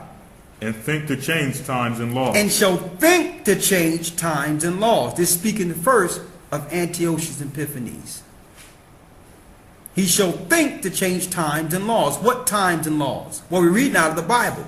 The Bible's times and laws. The Most High's people's times and laws. No wonder when the Gentiles have set up their institutions in their churches, now they teach you God's law doesn't matter. Why? It doesn't matter to them. That's why they teach that. They shall think to change times and laws. Did they change times and laws? Well, no. Because the sun still come out the time the Most High tell it to come out. It still start the same cycle every year, 364 days, without you know, without halting 1 second. So the Most High is doing what he did from the beginning. But it's the illusion they have taught us, and also the traditions they've given us have separated us from the Most High's time. All right? He shall think to change times and laws. And what else will he do? And he shall speak great words against the Most High, and shall wear out the saints of the Most High. What's the great words? You got evolution that they have. The law of God don't matter. Right? And shall do what? Wear out what? And shall wear out the saints of the Most High. And shall wear out the saints of the Most High. And we have been wore out under them. That's captivity. That's slavery. Who are the saints? We're the saints. The saints are not in your Catholic Church. The saints of the Most High, according to the Bible, are the children of Israel. Get me Psalm the 50th chapter, the 5th and 6th verse, so we can identify the saints according to the Bible. It's not those idols you lighting candles to in your Catholic Church, talking about Saint Bob and Saint Mary and all these other idols and demons. Okay, read it. Psalms chapter 50 verse 5. Go ahead. Gather my saints together unto me. Gather my saints together unto me. Those that have made a covenant with me by sacrifice. Those that have made a covenant with me by sacrifice. Okay, now, let me give you an example of how we deal with the holy days. Let's go to Leviticus 23 real quick. The lesson is not complete. We're still going over a few things, especially during the time of Christ, because something was implemented that we've just mentioned that threw off some time, and there was 3 or 4 separate calendars going on at one time, and that's why I have the record of the Roman calendar. There was even 2 separate Passovers going on at one time. So now what we're doing now is going into the research of the Greek in the New Testament to get the correct day that Christ rose. Because in the New Testament, that word day in certain places is not even there. It's not even there in the Greek. The word day is in other places, but when it says she went on the first day of the week, the word day is not even there at all. I can give you an example. Right here, so you can see it yourself. I want you to see it yourself. So we're still doing the research on this. So this is really an incomplete lesson, but we wanted to give you what we needed to give you first so that we can set these holy days in order once and for all. Matthew 28:1.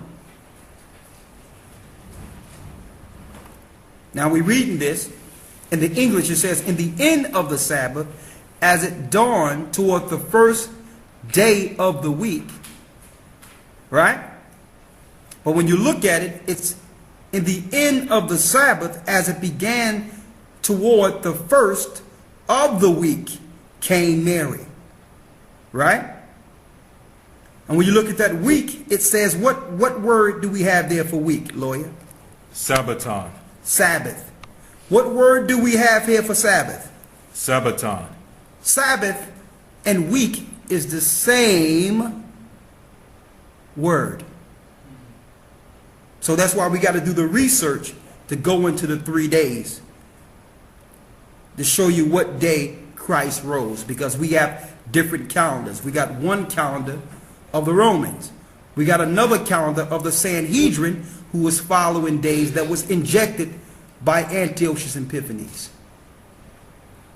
So we know that they were actually operating on a different calendar than Christ. The example I can give you, the night Christ went to do the Passover.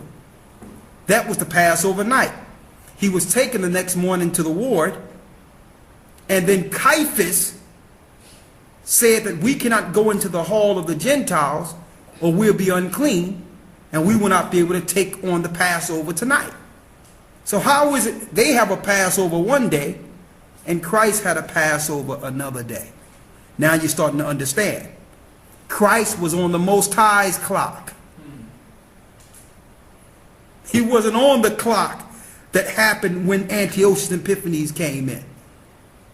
The disciples were on a different clock. And the house that they actually had the Passover at, that was a community that was on the correct clock. The same way you got all the Hebrews today, all these different groups following different days. So we're going into the 3 days and 3 nights to get the understanding of that, because we know that there's some distortion in how they're teaching it. I want to show you all this. Matter of fact, I can bring it to you here. As you can see here, make sure you can see here.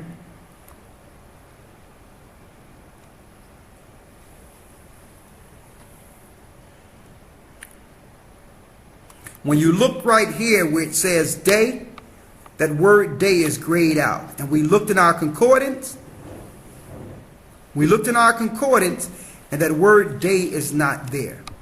That word week is 4-5-21, which is Sabbath, which is the same as this word right here, 4-5-2-1, Sabbath. So we're doing the research in the Greek because we understand when the Romans came on the scene, they did everything to try to have you believe in the Sunday worship. So that's the next stage we're taking. But beyond any shadow of a doubt, we have the holy days right, according to the right calendar. Beyond any shadow of a doubt. And here's an example how to do it. Let's go to Leviticus 23.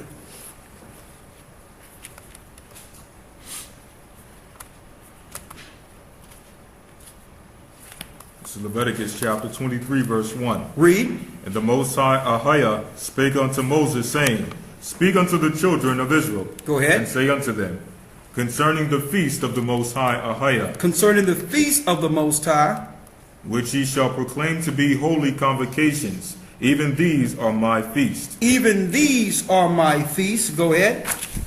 6 days shall work be done, 6 days shall work be done, but the 7th is the Sabbath of rest. but the 7th is the what? Is the Sabbath of rest. But the 7th is the Sabbath of rest. Go ahead. In holy convocation ye shall do no work therein. It is the Sabbath of the Most High Ahiah in all your dwellings. Go ahead. These are the feasts of the Most High Ahiah, even holy convocations which ye shall proclaim in their seasons, and the 14th day of the first month. Now let's go into the second week. The 14th day of the first month is what? At evening is the Most High Ahiah's Passover. That's the second Sabbath of the new year. Flawlessly, 14 days from the beginning of the year. The 364-day year. It's that simple. It's not after a moon. All right? And you follow this pattern, you can get all the holy days throughout the year flawlessly. Now, one other thing. Some people might ask, well, what about the moons then? It say new moons. Well, have you went into the Hebrew? Look at this.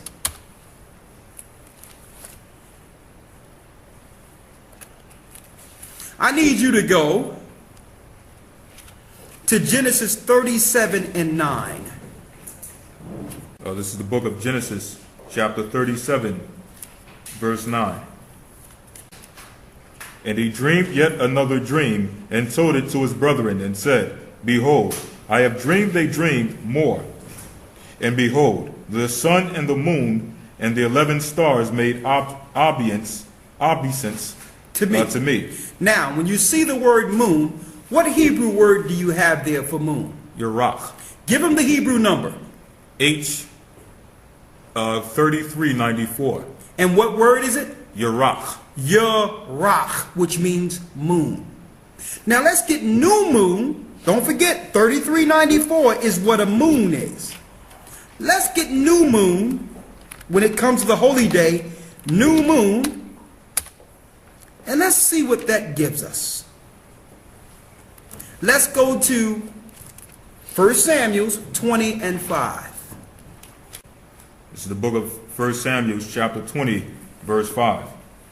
And David said unto Jonathan, Behold, tomorrow is the new moon, and I should not fail to sit with the king and meat, but let me go that I may hide myself in the field until the third day at evening. Hold up now.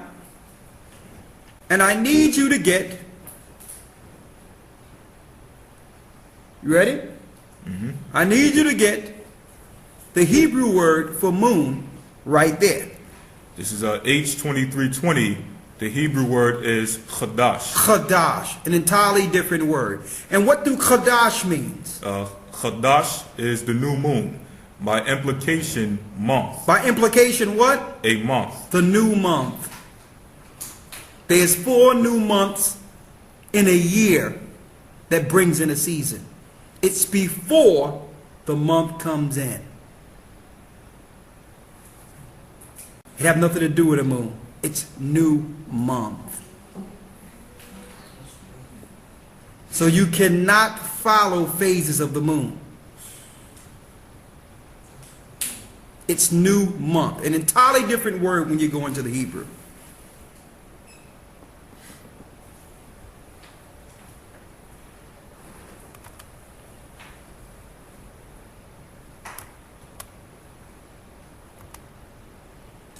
All right?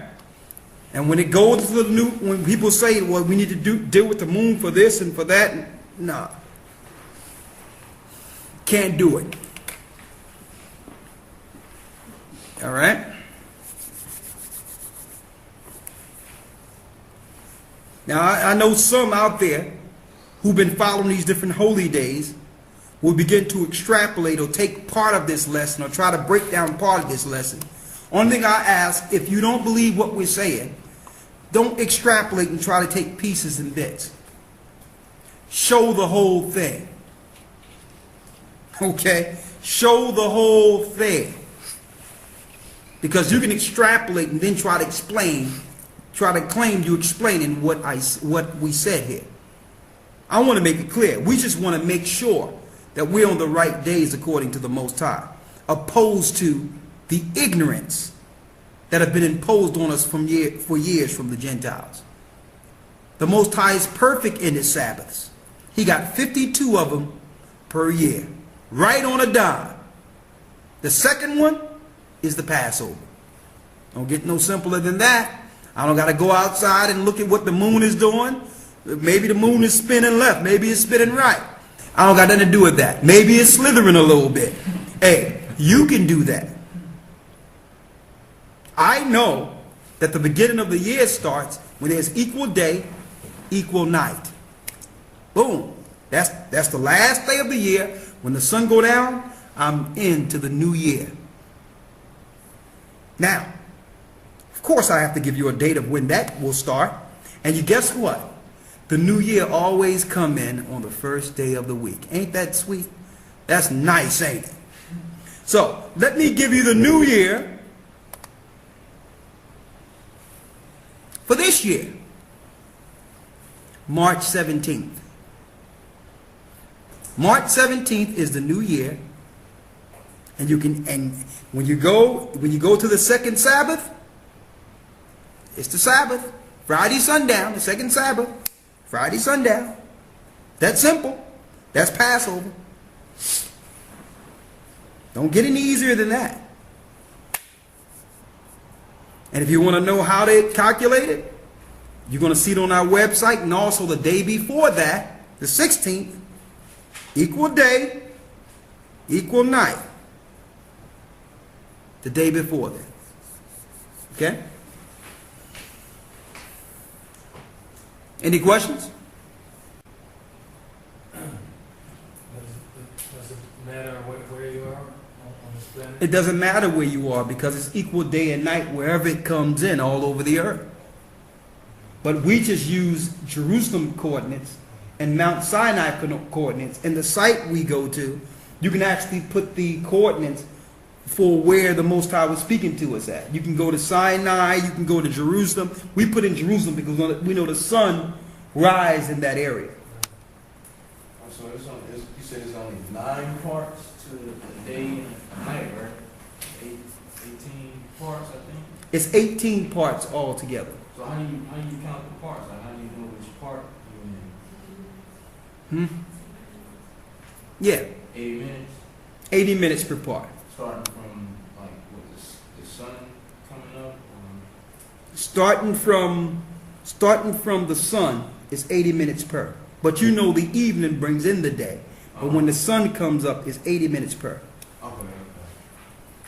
80 minutes per part. Instead of 60-minute intervals, it was 80-minute intervals. Oh yeah, was one of those one of the months was it 12 parts in the day and 6 parts in the night? Was that one of them? Yeah. So so what month was that? Because I remember Christ had said it to somebody. He said, "Don't you know there's 12 parts in a day?" Well, I got to look into that. Yeah. We got it all written down here. We can go into that, separate from the brothers and sisters here. Exactly. Now you see how they can give you some understanding of when Christ was talking about what month we was in. Yeah. Exactly.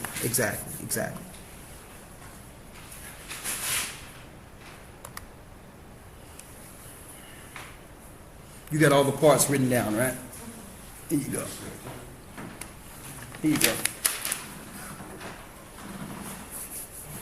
All right. Let's open it up for questions. So I'm glad we was able to do this because with the lunar people, they've been going all over the place, switching their Sabbaths every other month and all types of stuff. And the Most High is total order. The cycle is 7, 7, 7. No problem. There's no time you got to wait and all that and then come back and start counting 7 again. You have to worry about that. Yeah. I have a question based on like when the so-called eclipse happened. What do that mean? Like when the sun and the moon come together that day, and the so-called eclipse? Well, that's a sign in heaven. Oh, okay. But the Most High says that we cannot be dismayed at the signs of heaven. There is a number of eclipses that will happen before the new creation. But we're not supposed to go into that. Yeah, I thought like that was a sign to the people, so that's a sign in heaven. That's a sign in the heavens. Okay. Yeah. It tell you in the book of Chronicles, Issachar had the spirit to be able to read the luminaries in communication of what the Most High was saying to man, or to tell us when to do certain things. They had that understanding. As a matter of fact, when they came over to the Americas, they built the construct similar to what the pyramids are, which is actually a time grid. But they will never tell the population what's really that time stamp is. And then eventually the Mayans went off too. The demons started taking them way off because they had knowledge of the stars. Next thing you know, you had ships coming down and they were operating with fallen gods and angels and all that. And I want to put that out there for those who missed it earlier. Beyond any shadow of a doubt, doing the research and all that, Hermes is Azazel. Remember that pagan came on the show and said that he worshiped Hermes? That's Azazel. Osiris is Azazel. And they even had, let me tell you, it's information out there that the elite go there. They go into the pyramids and they do some type of witchcraft, and the spirit takes them to the other side, under the pyramids, spiritually. And they get information of technology and all that from Azazel, the fallen angel. They communicate with this demon that fell from the beginning. They call him the father of gods. He's Osiris. That was sitting up there with all that stuff on, the giant, and it was little people in front of him. That's him. He had many names: Hermes, Osiris, Azazel. them distorting time, did they understand that that would probably give them a little more time to do to achieve what they've been doing now? Well, they know that they can't slow up the time. They know that they can't slow up the time, but what they were hoping is that we go off to the point that the Most High would allow them to destroy us. Yeah. That's the whole thing. They just want, you understand? Yeah. They were just hoping that if they could separate it from our God long enough, that the Most High would allow them to just get rid of us. And to some degree, it's been working.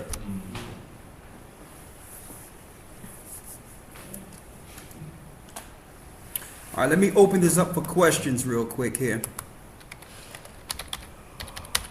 And then I can yield until tomorrow. Of course, again, the lesson is not done. We have a lot of research to do to finish. And I'm putting that out there right now. But this is to be continued with more information. But I think that Brother Jermaine in Florida, and we're going to call him because he got the spirit going in it to begin us going into this. Someone asked, can I say what year we're in? When you go into the 12 parts, it seems like we're in what? I know we're 8 years. We're about 7 to 8 years off.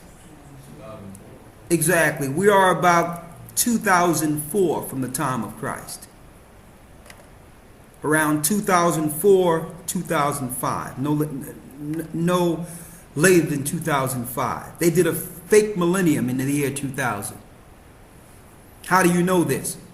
Because, again, we did a full lesson on it. You can probably find it here on one of the archives. But the guy that proclaimed that Christ should be killed, which was Herod, history have him die in 4 BC. Well, how could he die 4 years before Christ was born and be the one telling the wise men to go find it? They go 4 years right there. All right, he died, and he died a year after he killed the children 2 years back. So that's 7 years. That's 2 years for 2 years back, and that's another year. He died a year later. So that's 7 years. And instead of them going from 1 BC to 0 to 1 AD, they went straight from 1 BC to 1 AD with no 0. So you're looking 7 to 8 years. All right, so we're actually in 2004. When you look at how old the earth is, you're looking at, you got 10 parts up to Christ. 10 parts up to Christ. Then you got 2,000. That's 12,004 years. That's how old the whole thing is. 12,004 years. That's simple. It's broken down in 10 parts. 10 parts up to Christ. 2 parts, 4 years. That's simple. 12,004 years. All right. Okay, let's see here. Huh? All right.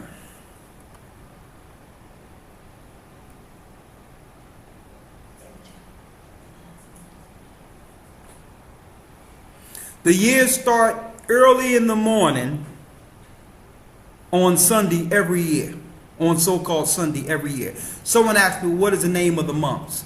1, 2, 3, 4, 5, 6, 7, 8, 9, 10, 11, 12. The Most High never gave it a name. He gave it numbers. Okay? So you come into the Hebrew class, learn from 1 to 12, you got the months. All right? What we got here? No, there's 18 parts. There's 18 parts. So it's equivalent to about an hour and 20 minutes. Hour and 20 minutes. It's equivalent to an hour and 20 minutes, which will link in, when you do that, it'll link into 24 hours. When you do the math. All right.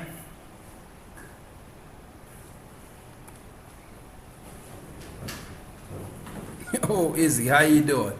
He says this is going to shake. Oh, yeah. I think brothers and sisters all over the place are going to go back and look at that original calendar and going to start following the holy days based on that calendar from the beginning, which we had from the beginning before the Romans came in. That's groundbreaking. Now, we don't got to look at nothing that the Jewish people do. All right?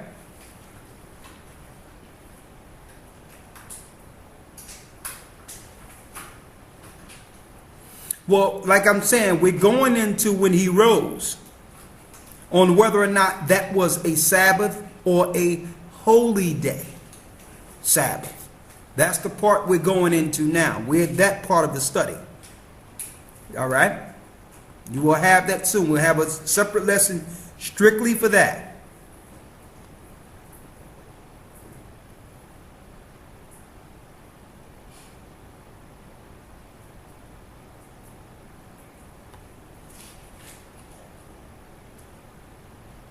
March 17th brings in the new year. But you know the evening and the morning is the first day. So when the sun go down on that Saturday before the new year come in, you're officially going into the new year.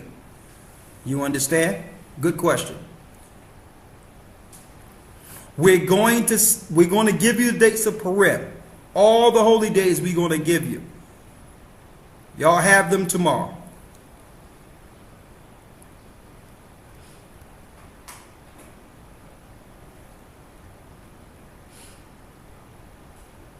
Someone says, what? Keter definition mentions Ahia and how Jewish uses one.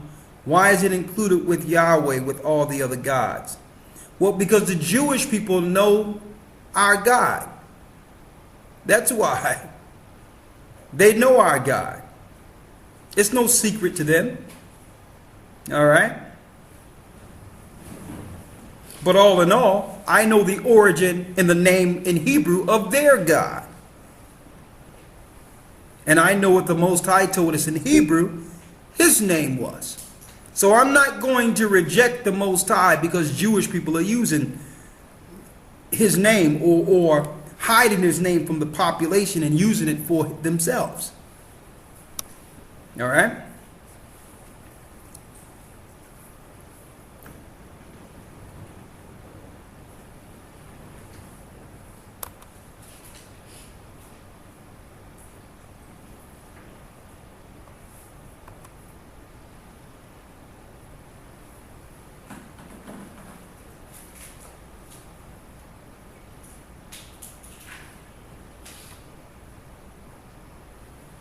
Somebody asked me, could I look at something? I think it's, yeah, I've heard of moringa. Some brother just sent me the moringa, the miracle tree.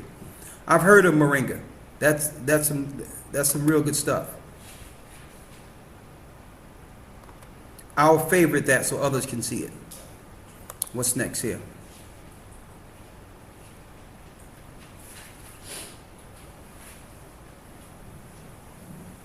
For those who are unable to flee Babylon prior to when things happen, how should we conduct ourselves? 1 Peter 2:19 tells us to suffer wrongfully for doing right. I'm a firm believer that the Most High, that a way will be made. But for those that are back, that are following the Most High, whatever happens, whether it's something happened to you there or something happened to us some other place, if we die for righteousness' sake, it's a great reward. All right? So, just continue to do what's right. We're going to set up a way in which brothers and sisters can do some work over there that can probably help them in the long run. So I can't talk about that right now, but you will have some information, some directional information very soon on that. Let's see here.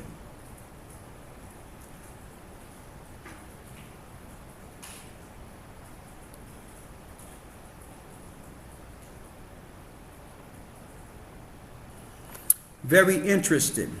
You mentioned that the moon is, well, it's feminine. I remember being told as a young girl our womanly cycles were controlled by the moon every 28 days. That's interesting. That's interesting. I didn't know that. Yeah, don't they have the moon have a 7? Didn't y'all read it? They have a 7-day cycles. Yeah, yeah. Oh, okay.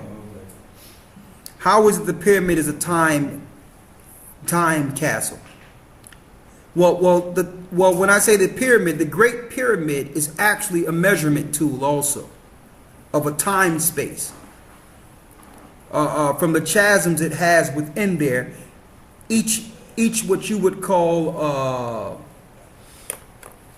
what they call that from arm to arm. Each cubit is a time stamp. Each cubit is a time stamp of years.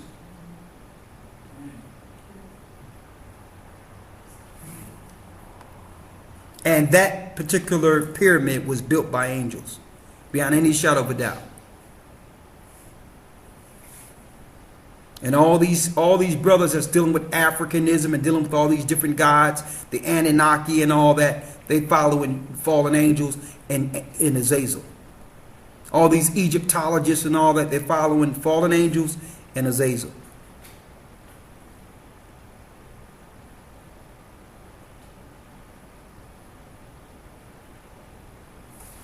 What reference? I'm going to make sure all the references are on our page, so you don't have to worry about that.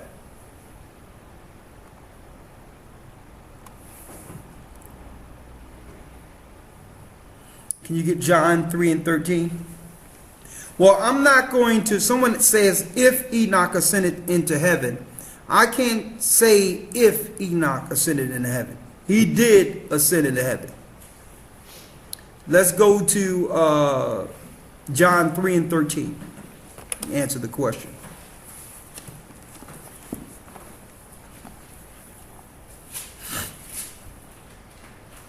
St. John chapter 3, verse 13. Go ahead.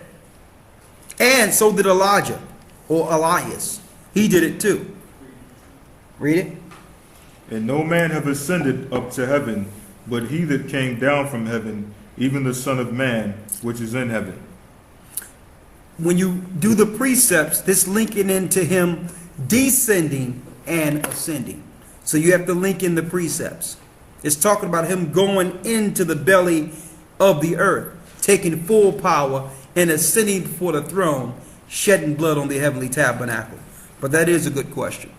When you link the precepts, it's not just speaking of his ascension. It also links to his descension. No one have went into hell and ascended. Okay? Good question, though.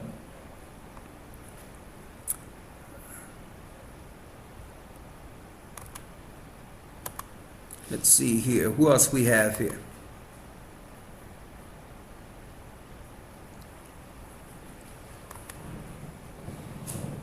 I think we're past the time. I know Gabar have to go in a second.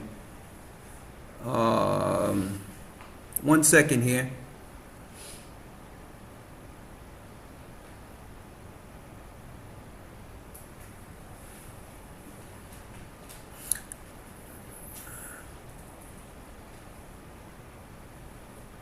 The first day of 2012, March 17th. Yes, that's the first day of the calendar year. What is the eagle with the 12 feathered wings and the 3 heads?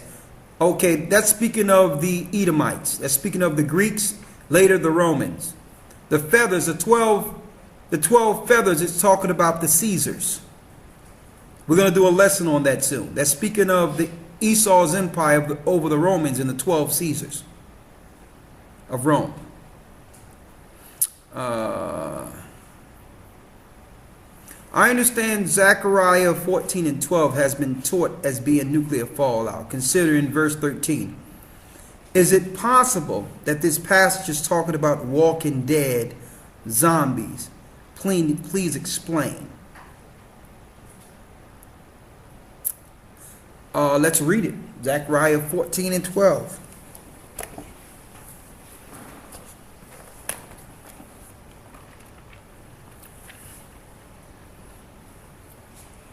Zechariah chapter 14, verse 12. Really, to me, as far as I'm concerned about this zombie thing, I think the thing is utterly ridiculous. It's made up through government to have you accept the population walking around drugged up out of their minds. And they need us in that state so that when cops come, under law, they can execute people and say that they was down, they encountered a zombie. It's just more reasons for engagement. That's all it is. There's no such thing as no zombie. You notice now with this new, going on a lower level, with this new garbage bill they're talking about in the United States, they're pushing for more medication for people. That when people have these ideas against government or whatever the case is, they need medication. Well, the medication is going to make them psychotic and crazy, out of their minds. That's the whole point of the medication. So it's going to be many facets to this zombie garbage. It's just a reason for government to engage you. There ain't no zombies. But let's read the scripture. Zechariah 14 and 12. Read the 13th verse. And it shall come to pass in that day that a great tumult from the Lord shall be among them, and they shall lay hold every one on the hand of his neighbor, and his hand shall rise up against the hand of his neighbor.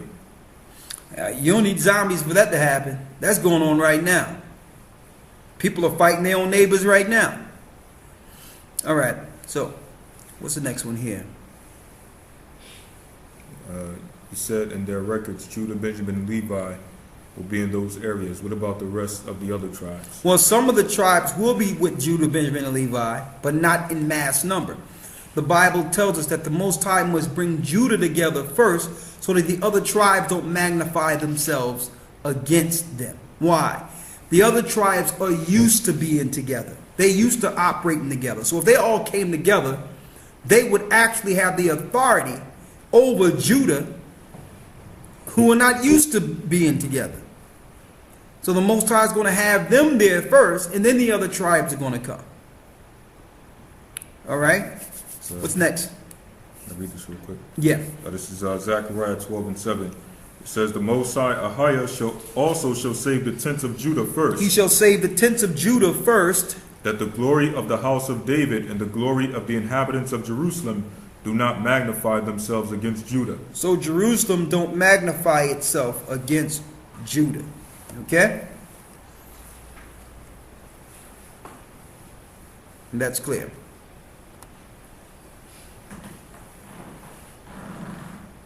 To understand, the first month, first of all, the top of the first month, those extra 4 days out of the year, those are what you would call new months.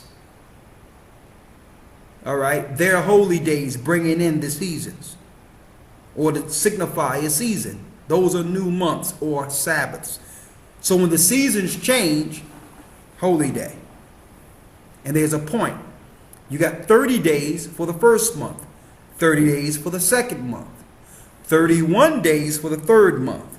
On that 31st day, Sabbath.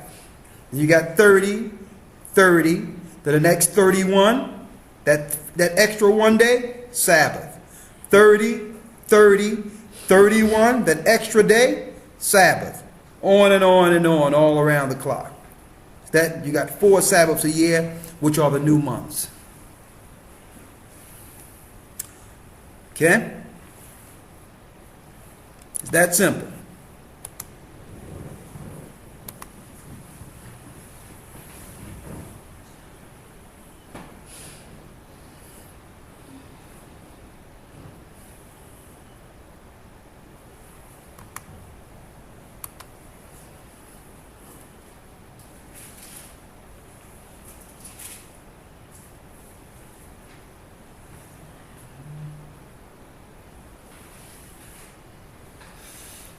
Someone asked, did we see Alex Jones on CNN? Hey, they stirring it up now. They stirring it up. It's time to take the guns. And that's deep, because I think that goes into the scripture they were talking about, neighbor against neighbor. Because the criminals ain't going to give up their guns. So the normal population of law-abiding citizens, they're the ones that's going to be taken through this. And I'm seeing how some of the cops are stomping the brains out of young boys right now, just stomping their heads all in the streets and all that. It's wild. Anyway.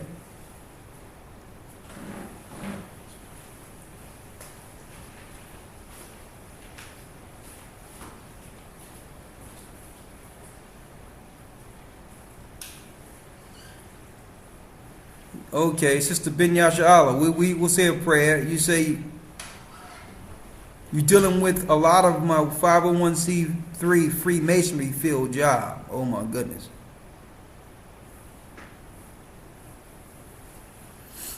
We're going to put the whole time stamp on the site and the holy days on the site. So you'll have them. All right?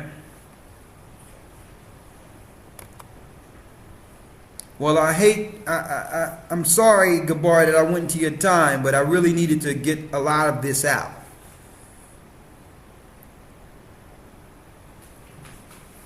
Okay, I had to get a lot of this out, so I'm about to yield.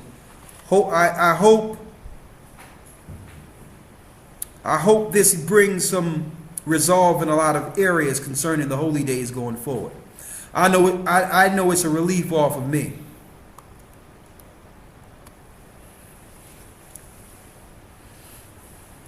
Okay.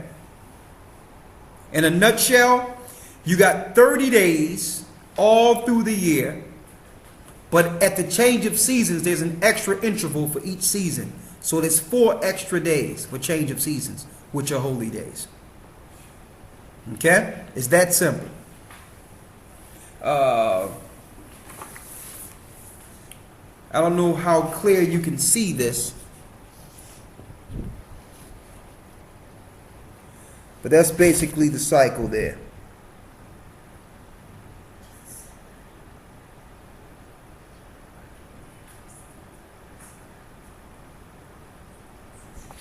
That's the cycle. But we'll make sure that diagram is on where you can see it and count yourself also.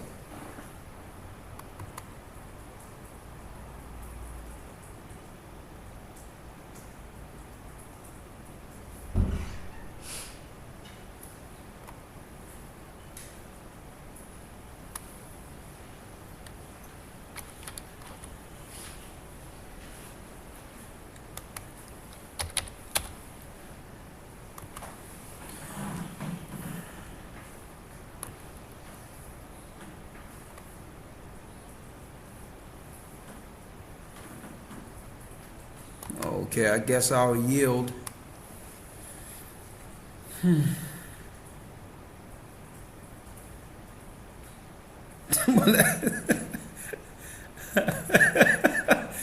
mean, what are y'all looking at? Someone said that I see the bishop that laid a sheet over somebody and laid on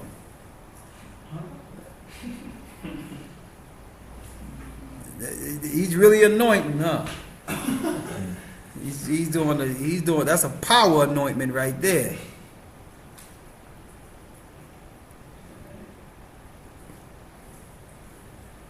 And Lex Will, you are correct. With the moon being feminine, the female god Alat that was worshipped in Persian mythology before Islam. Absolutely. And you notice they worship with the crescent moon. That's the goddess that they're worshiping. Have nothing to do with the Most High. Lex Will is he's right on point with that.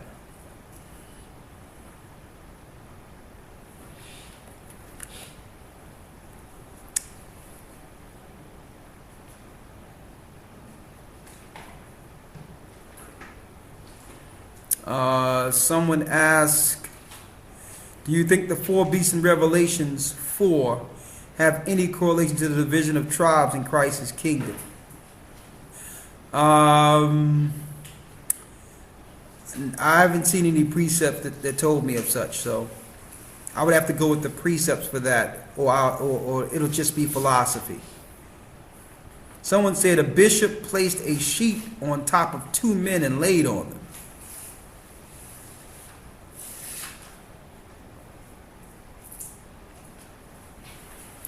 Can you explain where Mary's token of virginity was? I don't understand the question.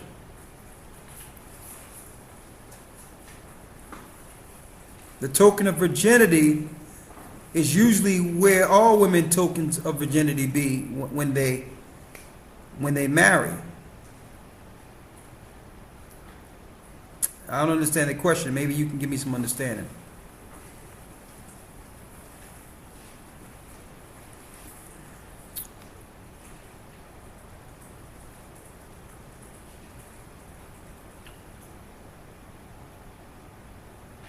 There was a Hebrew marriage. When you read, I think I know what you're saying now.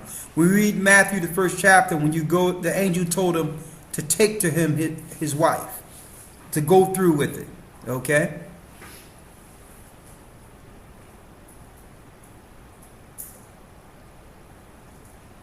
And Sister Marie, you're right on with that. With the parting of 7 ways, the Most High's number 7. I'll answer 2 more questions and I'll have to pray out with you all.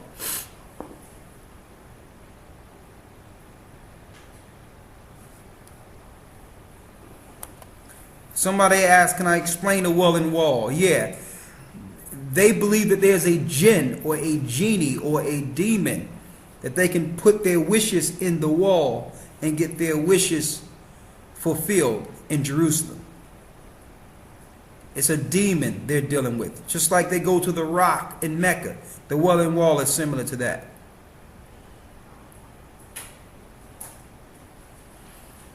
All right.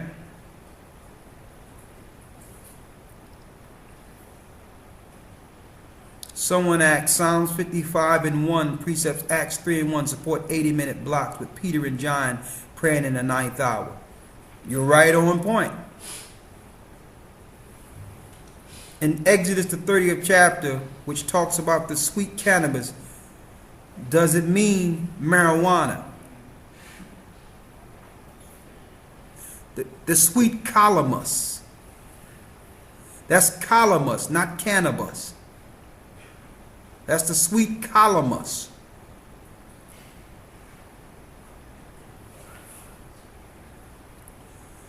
All right.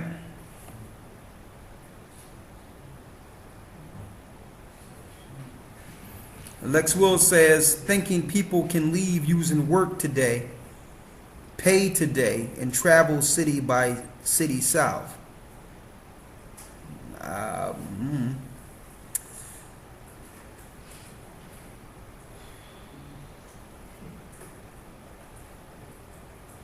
Someone asked, is Christ's birthday still around the time of April?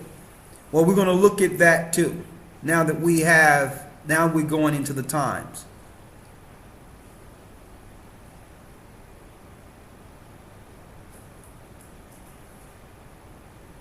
No, the first day of the year is not on a Sabbath.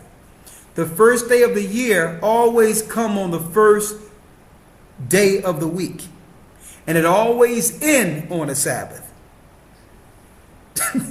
See that? That's how the Most High total completion. He started on the first day, ended on the 7th day.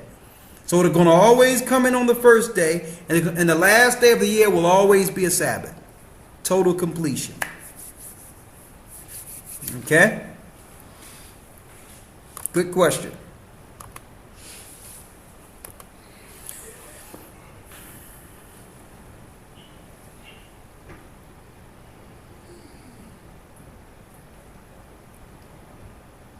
Okay, any other additional questions? We will drop a calendar. It's not too late to get into the academy. Okay? Send an email. We'll give you all the back information, and that can get you up to date within a few days, because we're only what? It's only the 4th weekend. So we have 2 months and an extra lesson.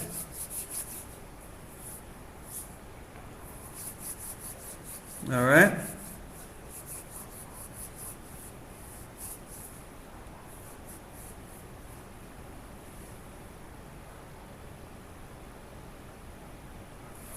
Okay, we'll check our email. We'll check the email.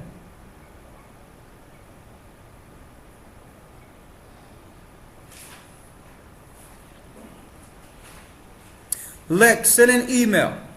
Send an email, Lex.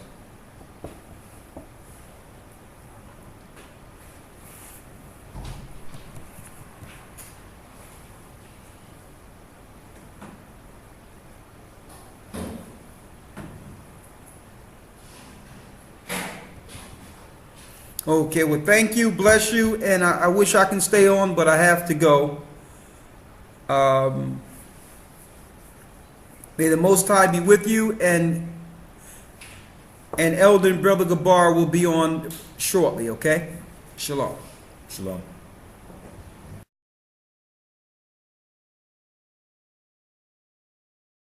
And if you would like to join the academy, send an email. We'll make sure you get it. Bless you and thank you for your time, and you all have a blessed Sabbath. Shalom.